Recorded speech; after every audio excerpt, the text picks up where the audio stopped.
மனுக்குலம் இந்த நவீன காலத்தில் எல்லாவற்றிலேயும் ஒரு புதுமையை நோக்கியே பயணிக்கிறார்கள். இளைய சமுதாயம் நூதன காரியங்களை பயன்படுத்தி தங்களை பிரபலப்படுத்த முயலுகிறார்கள். உலக அளவில் சபைகளும் இந்நிலையிலே காணப்படுகிறது. கிறிஸ்துவை வெளிப்படுத்த வேண்டிய சபைகள் நூதன காரியங்களை வெளிப்படுத்தி வருகிறார்கள். இதனால் சபைகள் வஞ்சிக்கப்பட்டு தேவனுக்கு எதிராளியாக மாற்றப்பட்டு வருகிறது. என்னென்ன நூதன காரியங்கள் சபையில் காணப்படுகிறது என்பதை பற்றி இன்று நம்முடைய சகோதரர் வின்சென்ட் மோகன்குமார் அவர்கள் பேச இருக்கிறார்கள்.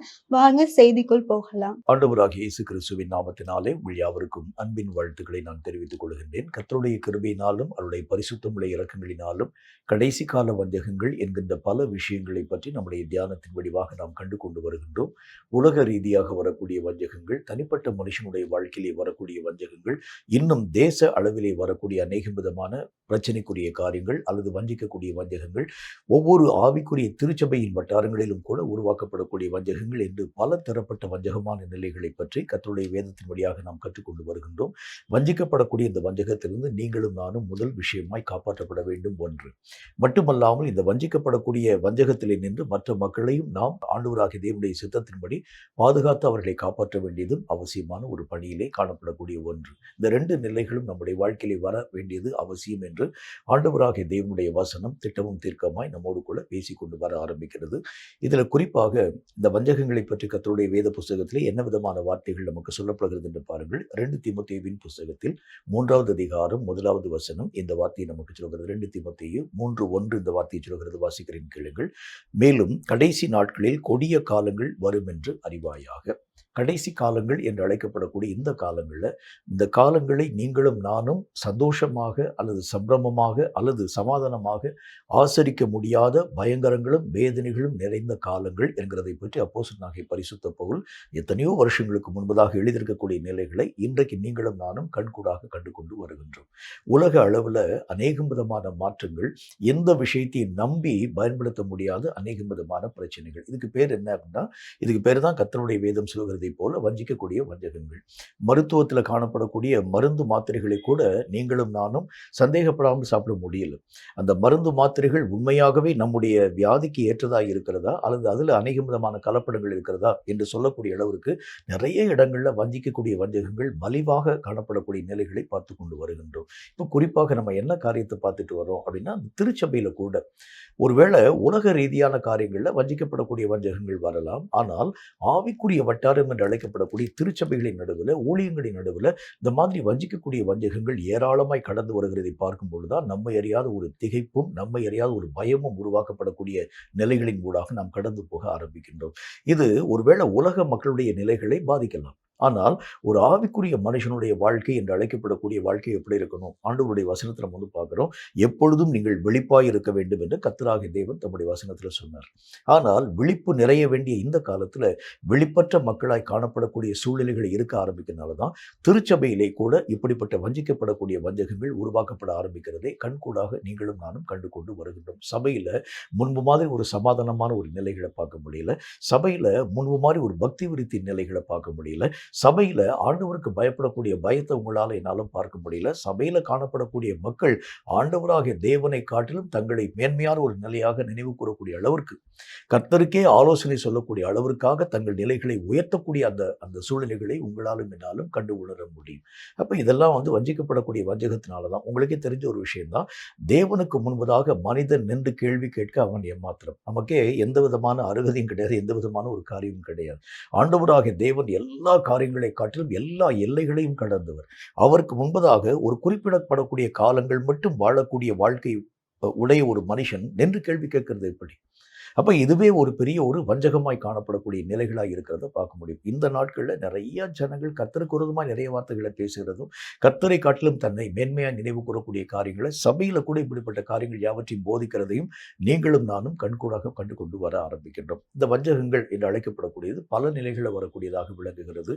சபையில் இருக்கக்கூடிய போதகர்களின் மத்தியில் வரக்கூடிய வஞ்சகம், அப்புறம் விசுவாசிகளின் நடுவில் வரக்கூடிய வஞ்சகம், அங்கே கொடுக்கப்பட்டிருக்கக்கூடிய பொறுப்பு, யார் யாருடைய கரங்களில் பொறுப்பு கொடுக்கப்பட்டிருக்கிறதோ அவங்களுக்கு மக்கள் மத்தியில் வரக்கூடிய வஞ்சகம் என்று பல நிலைகளில் இந்த வஞ்சிக்கக்கூடிய வஞ்சகம் திருச்சபையிலே மெய்யாகவே தீவிரமாய் காணப்பட ஆரம்பிக்கிறதை பார்க்கிறோம். இது ஏன் சபையில் இப்படிப்பட்ட வஞ்சகம் வரணும் அப்படின்னா அதுக்கு ஒரே ஒரு காரணம் தான், சபையானது எழுப்புதலுக்கு மூல காரணியாய் காணப்பட வேண்டும். ஒன்று. இரண்டு, சபையினால் தான் ஆண்டவராகிய தேவனுடைய ராஜ்யம் மெய்யாகவே கட்டப்பட ஆரம்பிக்கிறதை பார்க்க முடியும். மூன்று, சபையானது ஆண்டவராகிய தேவனுக்கு பிரியமான அவருடைய மனவாட்டியாய் காணப்படக்கூடிய ஒன்று. இந்த மூன்று நிலைகளை கெடுக்கும்படிக்காகத்தான் சாத்தான் இந்த நாட்களிலே சபைகளை குறிவைத்து தாக்கக்கூடியவனாய் விளங்க ஆரம்பிக்கின்றார். அப்ப இந்த திருச்சபையில என்னென்ன விதமான சட்டதிட்டங்கள் சரியான விதத்தில் இயங்க வேண்டியது அவசியம். ஒவ்வொரு மனுஷனுக்கும் ஒவ்வொரு விதமான பொறுப்பை ஆண்டவராகிய தேவன் தந்திருக்கிறார். அந்தந்த பொறுப்பிலே அவன் சரியா இயங்க ஆரம்பித்தால் தேவனுடைய திட்டம், இந்த திருச்சபையை பற்றி கர்த்தருடைய திட்டம் சரியாய் நிறைவாக்கப்பட்டு கொண்டு வருகிறதை கண்கூடாக நீங்களும் நானும் பார்க்க முடியும். உங்களுக்கே தெரிஞ்ச ஒரு விஷயம் தான், அப்போஸ்தலர் காலத்திலே இந்த திருச்சபை கர்த்தராகிய தேவன் உருவாக்கினார். இந்த ஆண்டவராகிய தேவனுடைய நாமத்தினால் பேதுருவை ஆண்டவராகிய தேவன் அழைப்பித்து உன்மேல் என்னுடைய சபையை கட்டுவேன்னு சொன்னாரு. அந்த சபையை எஸ்டாப்ளிஷ் பண்ணுகிறதுக்கு உரிய ஒவ்வொரு விதமான வழிமுறைகளை கர்த்தராகிய தேவன் தம்முடைய சீஷர்களுக்கு முன்பதாக பேச ஆரம்பித்தார். அந்த காரியங்களை அவர்கள் புரிந்து கொண்டு தேவனுடைய வார்த்தைகளுக்கு இணங்க அவர்கள் அந்த திருச்சபையை நடத்த ஆரம்பித்த பொழுது சபைகள் நிரம்பி வழியவும், வசனத்தில் என்ன போட்டது, சபைகள் சமாதானம் பெற்று பக்தி விருத்தி அடையும் தக்கதான ஒரு காரியங்களின் கூடாக கடந்து போகிறத பார்க்க முடியும். ஆனா இன்னைக்கு திருச்சபையில் நீங்க போய் பார்த்தீங்கன்னா பக்தி விருத்தி நிலைகளை உங்களால பார்க்க முடியாது. அப்படின்னா அதுக்கு என்ன காரணம்? சபை என்கிறது ஆண்டவராகிய தேவனுடைய நாமத்தினாலே சமாதானம் பெற்றதாக பக்தி விருத்தி நிறைந்ததாக காணப்பட வேண்டிய ஒரு ஸ்தலம். ஆனா இப்ப சமாதானமும் கிடையாது, பக்தி விருத்தியும் கிடையாது. அப்ப அதுக்கு என்ன காரணம் அப்படின்னா, வஞ்சிக்கப்படக்கூடிய வஞ்சகத்தினால் சபையினுடைய தன்மைகள் எல்லாம் வஞ்சிக்கப்பட்டாயிற்று என்று சொல்லி பொருள். அப்ப ஒவ்வொரு மனுஷனுடைய கல்வியிலும் கொடுக்கப்பட்டிருக்கக்கூடிய பொறுப்புல சரியா இல்லாம போக ஆரம்பிச்சனால தான் இந்த மாதிரியான வஞ்சிக்கப்படக்கூடிய வஞ்சகங்கள் சபையிலே கடந்து வந்து சபையிலே காணப்படக்கூடிய மக்களுடைய நிலைகளிலே ஆண்டவருக்கு பிரியமான வாழ்க்கை வாழக்கூடிய தன்மைகளை அவர்கள் இழக்கக்கூடியவர்களாக, மட்டுமல்லாமல் மற்றவர்களுக்கு சாட்சியற்ற ஒரு வாழ்க்கை வாழ ஆரம்பிக்கிறதுனால எல்லா விதமான ஜனங்களும் ஆண்டவராகிய தேவனுடைய காரியங்களை பார்க்கக்கூடிய நேரத்தில் இடரக்கூடிய அளவிற்காக திருச்சபைகள் இந்த நாட்களிலே காணப்படக்கூடிய ஒன்றாக விளங்க ஆரம்பிக்கிறத பார்க்க முடியும். இப்போ சபையில் பலவிதமான பொறுப்புகளை பற்றி நாம் பார்த்து கொண்டு வருகின்றோம்.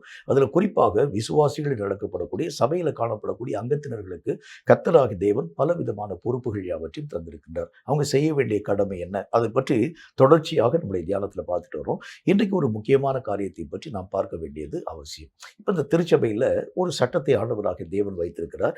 இந்த மேய்ப்பனின் மூலமாய் கர்த்தராகிய தேவன் மந்தைகளை மேய்க்கும் ஒரு தேவனாக, மேய்ப்பனுக்கு பலவிதமான வெளிப்பாடுகளை கர்த்தராகிய தேவன் தந்து எந்த ஆடுகள் எந்த விஷயத்திலே அவைகள் சீர்கெட்டதாய் இருக்கிறது, எந்த ஆடுகள் எந்த விஷயத்திலே அவைகள் கர்த்தராகிய தேவனுடைய அழைப்பை விட்டு மாறி போக ஆரம்பிக்கிறது, எந்த விஷயத்திலே ஆண்டவருக்கு பிரியமில்லாததாய் காணப்பட ஆரம்பிக்கிறது, அந்தந்த காரியங்களுக்கு ஏற்ற போதனைகளை பேசக்கூடிய அளவிற்காக மேய்ப்பனோடு கூட கர்த்தராகிய தேவன் பேசி ஆடுகளுக்கு தேவையான பலவிதமான ஆலோசனைகளை தருகிறது. அதுதான் கர்த்தராகிய தேவனுடைய திட்டம். ஆனால் இன்றைக்கு இருக்கக்கூடிய நிலைகளில் நவீன யுகம் என்று அழைக்கப்படக்கூடிய இந்த காலங்களில் இந்த ஊழியர்கள் என்று அழைக்கப்படக்கூடிய மக்களுக்கு முன்பதாக காணப்படக்கூடிய விசுவாசிகள் பழைய கால பிரசங்கங்களை விருப்பப்படுகிறது இல்லை. ஒரே மாதிரியான இந்த ஒரு ஒரு செய்தி நீங்கள் கொடுத்துட்டே இருக்கீங்க.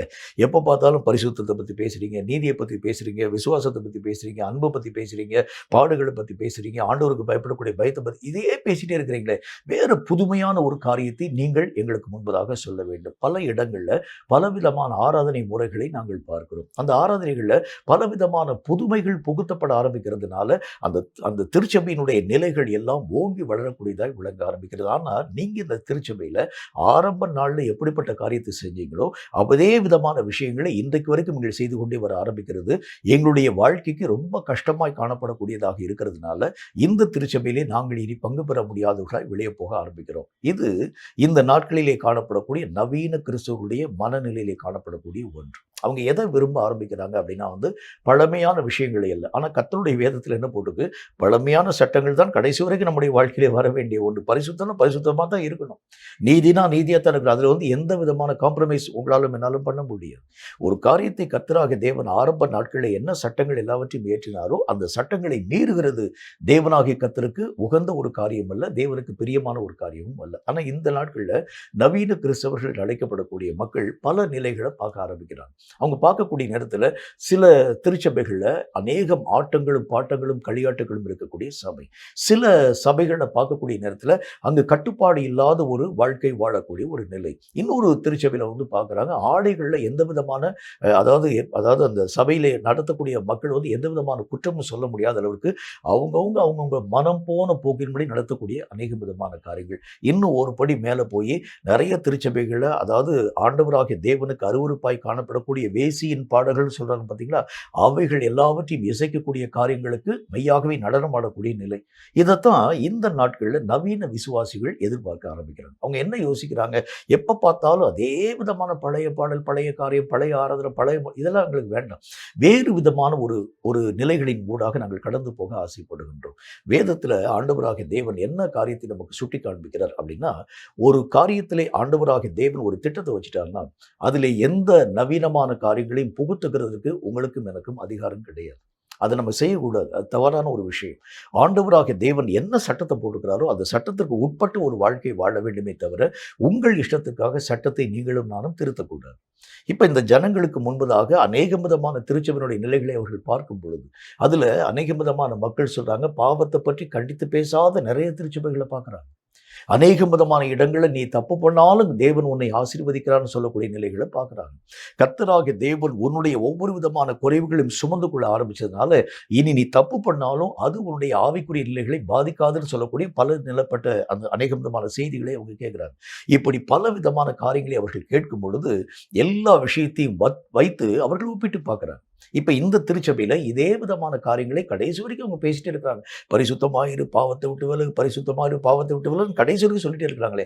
ஆனால் மற்ற திருச்சபைகளை நாங்கள் பார்க்கிறோம், அவர்கள் இந்த மாதிரியான காரியத்தின் ஊடாக கடந்து போகாது இருக்கக்கூடிய நிலைகளை நாங்கள் பார்க்கிறோம். ஆகவே அவைகள் எங்களுடைய மனதை ஈர்க்கக்கூடியதாய் விளங்க ஆரம்பிக்கிறது. அந்த காரியத்தின் ஊடாக நாங்கள் கடந்து போக வேண்டியது அவசியம். இந்த நிலைகளுக்கு பேர் என்ன அப்படின்னா, இதுக்கு தான் கர்த்தருடைய வேத புத்தகத்தில் நல்ல ஒரு வாக்கியம் இவ்விதமாய் நமக்கு எழுதப்பட்டிருக்கிறதை பார்க்க முடியும். வேதம் சொல்லக்கூடிய வார்த்தையை வாசிக்கிறேன். அப்போஸ்தலர் நடபடிகள்ல 17வது அதிகாரம் 20வது வசனம் இந்த வார்த்தையை நமக்கு சொல்கிறது. அப்போஸ்தலர் 17வது அதிகாரம் 20வது வசனம் இந்த வார்த்தையை சொல்கிறது. அதை நான் உங்களுக்கு வாசிக்கிறேன், கேளுங்க. நூதனமான காரியங்களை எங்கள் காதுகள் கேட்க பண்ணுகிறாய், அவைகளின் கருத்து என்னதென்று அறிய மனதாய் இருக்கிறோம் என்றார்கள். அத்தேனே அப்படின்னு இருக்கக்கூடிய அந்த அந்த ஊரில் இருக்கக்கூடிய மக்களுடைய பொழுதுபோக்கு என்ன அப்படின்னா வந்து, அவங்களுக்கு ஒரு காரியத்தில் நிலைச்சு நிற்கணும்னு சொல்லக்கூடிய ஒரு ஒரு நிலை அவங்களுடைய வாழ்க்கையில் இல்லை. ஆனால் பல விதமான நூதனமான செய்திகளை கேட்க வேண்டும் என்கிற ஒரு விருப்பம். இதுக்கு பேர் தான் ஆண்டவராகிய தேவன் சொல்லுகின்றார், நூதனமாய் காணப்படக்கூடிய ஒரு சீஷத்துவம். தேவனாகிய கர்த்தருடைய சீஷர்கள் என்று அழைக்கப்படக்கூடியவர்கள் சட்டத்திற்கும் திட்டத்திற்கும் உட்பட்ட ஒரு வாழ்க்கை வாழணும். ஆனால் இவர்கள் சட்டத்திற்கும் திட்டத்திற்கும் கீழ்ப்படியாத ஒரு மக்களாக, ஆனால் நூதனமாய் கர்த்தராகிய தேவனை பின்பற்றவர்களைப் போல தன்னை ஆக்கிக் கொள்ளக்கூடிய ஒரு மக்களாய் விளங்குகிறதை பார்க்கணும். இதுக்கு பேருதான் நூதனமான சீஷத்துவம். இவங்க எந்த விதமான காரியத்திலும் நிலைத்த ஒரு வாழ்க்கை வாழ மாட்டாங்க. உங்களுக்கே தெரிஞ்ச ஒரு விஷயம்தான், ஒரு இடத்தில் நீங்களும் நானும் நிலையாய் நிற்க ஆரம்பிச்சா தான் அந்த இடத்திலே நீங்களும் நானும் கனி கொடுக்க முடியும். எங்கே நம்ம வந்து அலைப்புண்டு அலைய ஆரம்பிக்கிறது உண்டானால், எந்த இடத்திலும் உங்களாலும் என்னாலும் நிலைத்த ஒரு கனியை தருகிறது என்பது கடினம்.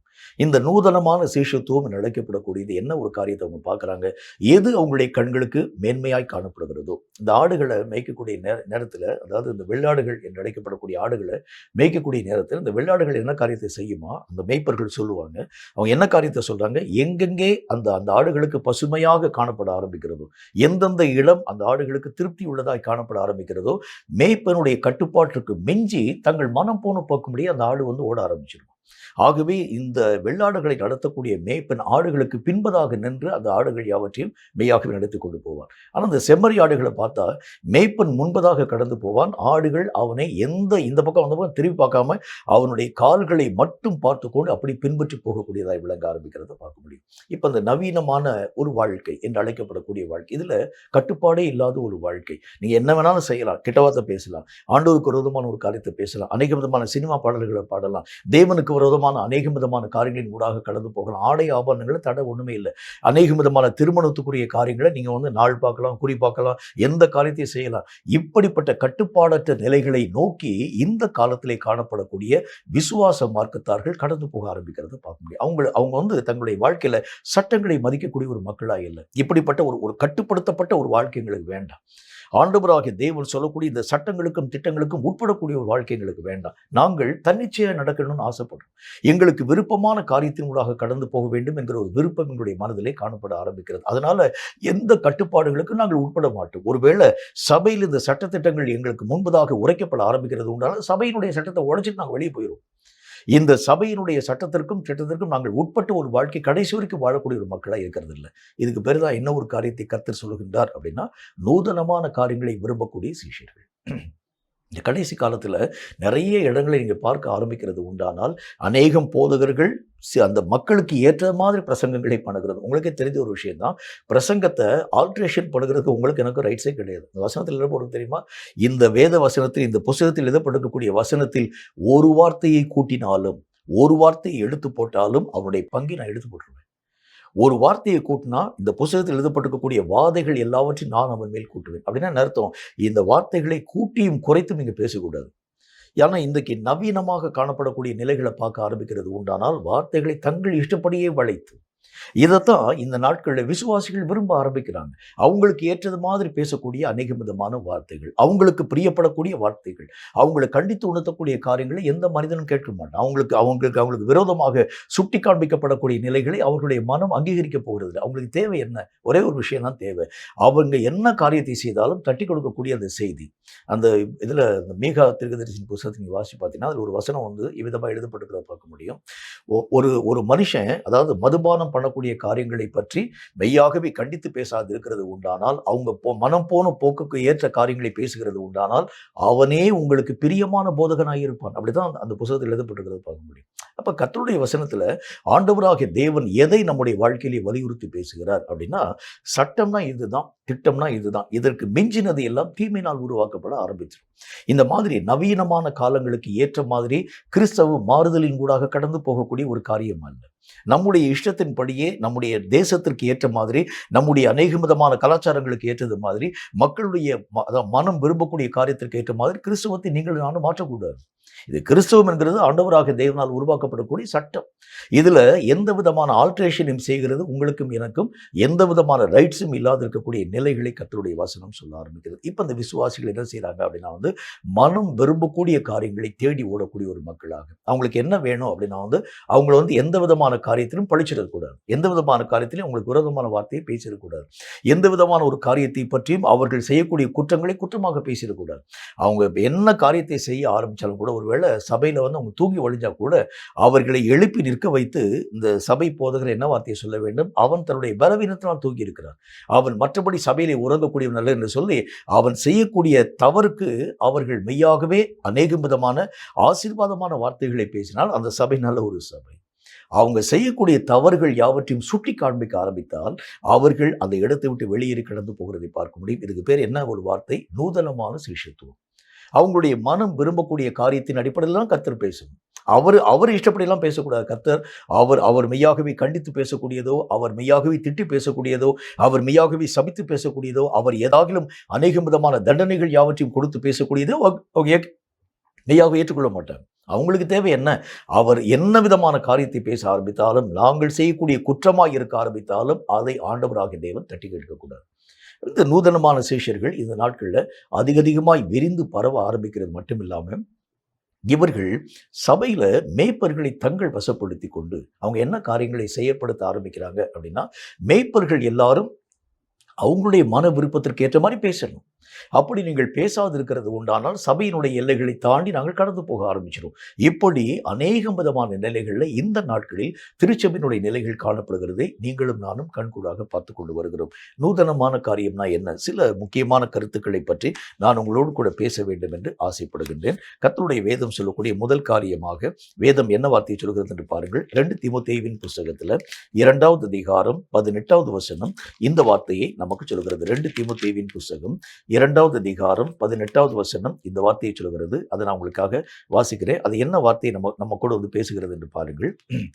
அப்படியே அவர்கள் சத்தியத்தை விட்டு விலகி உயிர்த்தெழுதல் நடந்தாயிற்று என்று சொல்லி சிலருடைய விசுவாசத்தை கவிழ்த்து போடுகிறார்கள்.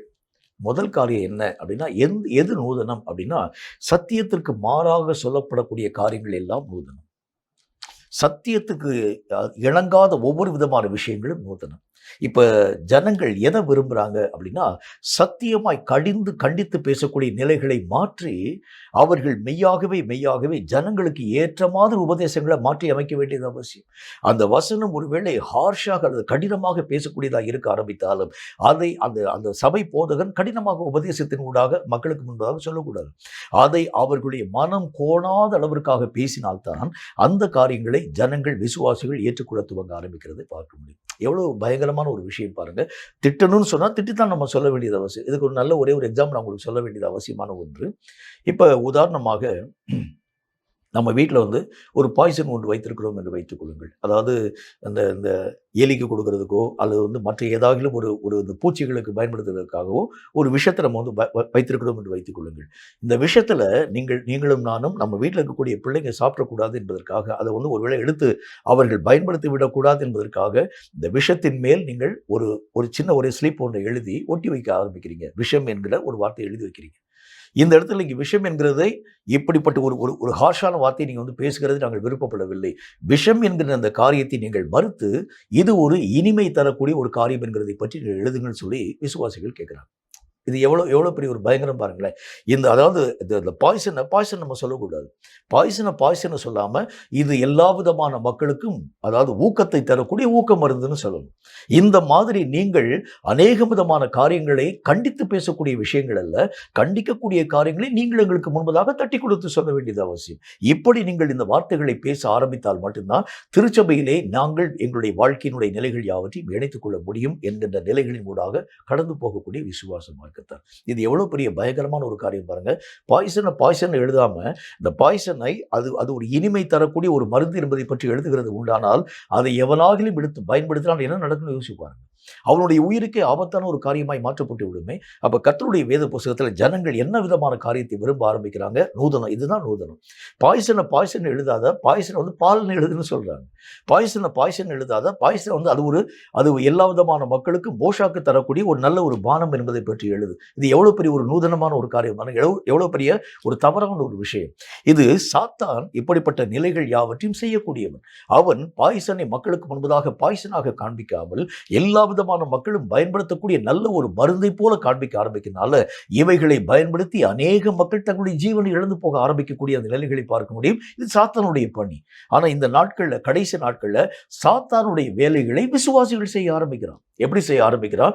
நீங்கள் கண்டிக்கக்கூடிய வார்த்தைகளை கண்டிப்பாக பேசக்கூடாது, திட்டக்கூடிய வார்த்தைகளை திட்டி நீங்க பேசக்கூடாது. இவைகள் எல்லா விதமான காரியங்களையும் நீங்கள் உங்களுக்கு முன்பதாக இருக்கக்கூடிய எங்களுக்கு முன்பதாக உபதேசிக்கக்கூடிய வார்த்தைகள் யாவற்றையும் எப்படி உபதேசம் பண்ண வேண்டும், தேனிலே தடவின ஒரு வார்த்தையை போல நீங்கள் சொல்ல வேண்டியது அவசியம். இது பாய்சனாக காணப்பட ஆரம்பித்தாலும் பாய்சன் என்கிறதை பற்றி எங்களுக்கு முன்பதாக வெளியே நீங்கள் சொல்லக்கூடாது. இந்த பாய்சனை நாங்கள் மெய்யாகவே கண்டு பயந்து விடாத அளவிற்காக எங்களுடைய மனம் விருப்பப்படக்கூடிய அளவிற்கான வார்த்தைகளின் ஊடாக பேசி இவைகளை எங்களுக்கு வெளிப்படுத்த வேண்டும். இது எவ்வளவு பெரிய ஒரு நூதனமான ஒரு காரியம், பயங்கரமான ஒரு காரியம் பாருங்க. இதைத்தான் இந்த கடைசி நாட்களிலே விசுவாச மார்க்கத்தாருடைய மனதிலே சாத்தான் அதிகமாய் தூண்ட ஆரம்பிக்கிறதை பார்க்க முடியும். கண்டித்து பேசும் போதகர்களுக்கு எதிராக எத்தனை விதமான நிலைகளை நீங்க பார்க்குறீங்க.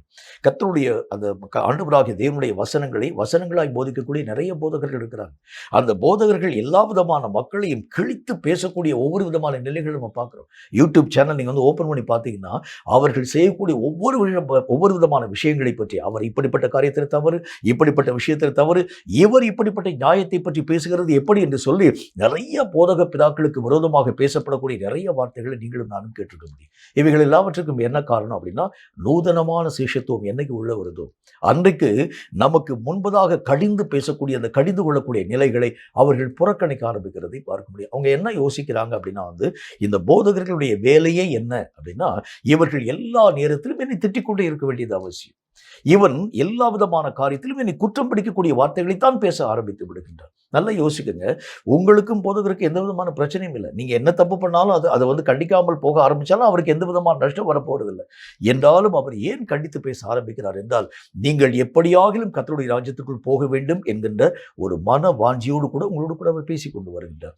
இவைகளை நீங்கள் எதிர்க்க ஆரம்பித்தால் இதுக்கு பேருதான் மாறான ஒன்று அல்லது நூதனமான ஒரு விஷயம்.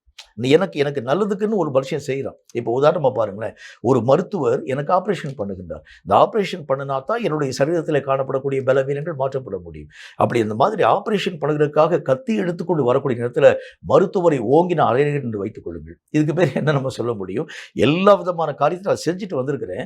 இந்த இந்த வயிற்றிலே காணப்படக்கூடிய இந்த பலவீனங்கள் அறுவை சிகிச்சையின் மூலமாகத்தான் சுகமாக்கப்பட முடியும் என்கிறது மருத்துவ சாஸ்திரம் சொல்லக்கூடிய வார்த்தை. அதற்கு எல்லா விதமான காரியங்கள் யாவற்றையும் வந்து பணத்தெல்லாம் கட்டிட்டு வந்துட்டு டாக்டர் வந்து கையில கத்தி எடுத்துக்கொண்டு வந்து என்னுடைய வயிற்றின் மேலே கத்தியை வைக்கும் பொழுது நான் எழுந்து நின்று ஓங்கி அறைந்து எனக்கு இப்படிப்பட்ட காரியத்தை செய்யக்கூடாது என்று சொன்னால் இதை நீங்களும் நானும் என்ன வார்த்தையின் மூலமாய் பேச முடியும்? இதுக்கு பேருதான் நூதனமான காரியங்களை பற்றி அவங்க பேசுறாங்க. அவனுக்கு நன்மையான விஷயத்தை செய்யறதுக்கு தான் டாக்டர் வர்றாரு. டாக்டர் அவனை கொலை செய்யும்படிக்காக வரல, டாக்டர் அவனுக்கு வைத்தியம் பண்ணும்படிக்காக வரக்கூடிய ஒரு மனிதர். அதே மாதிரி போதகர் உங்களை மெய்யாகவே வழிதப்ப பண்ணும்படிக்காக அல்ல, உங்களை வழி திருத்தும்படிக்காக வரக்கூடியவர்கள், அவர்களுக்கு எதிராக நீங்கள் பேசுகிறது உண்டானால் இதுக்கு பேர் தான் நூதனம். இந்த நூதனமான காரியங்களை செய்யக்கூடிய அநேக விதமான சீஷர்கள் இந்த கடைசி நாட்களிலே எழும்ப ஆரம்பிக்கிறாங்க. அவங்களுக்கு எந்த விதமான சத்தியத்தினுடைய காரியங்களை அவர்கள் சத்தியமா பேசக்கூடாது. சத்தியத்தை அவர்கள் கலப்பா பேசினா அதை ஏற்றுக்கொள்வாங்க. சத்தியத்தை சத்தியமாய் பேசினால் அவர்கள் சபைக்கு எதிராக காணப்படக்கூடிய நிலைகளை பார்க்க முடியும். இது நூதனமான காரியங்களிலே முதல் பிரதானமான காரணம் என்று கர்த்தராகிய தேவன் நமக்கு சொல்லுகிறார். சத்தியத்தை மாற்றி பேச யாருக்கும் அதிகாரம் இல்லை. சத்தியத்தை கூட்டி குறைத்து பேச யாருக்கும் அதிகாரம் இல்லை. சத்தியத்தை சத்தியமாகவே நீங்களும் நானும் உச்சரிக்க வேண்டியது அவசியம்.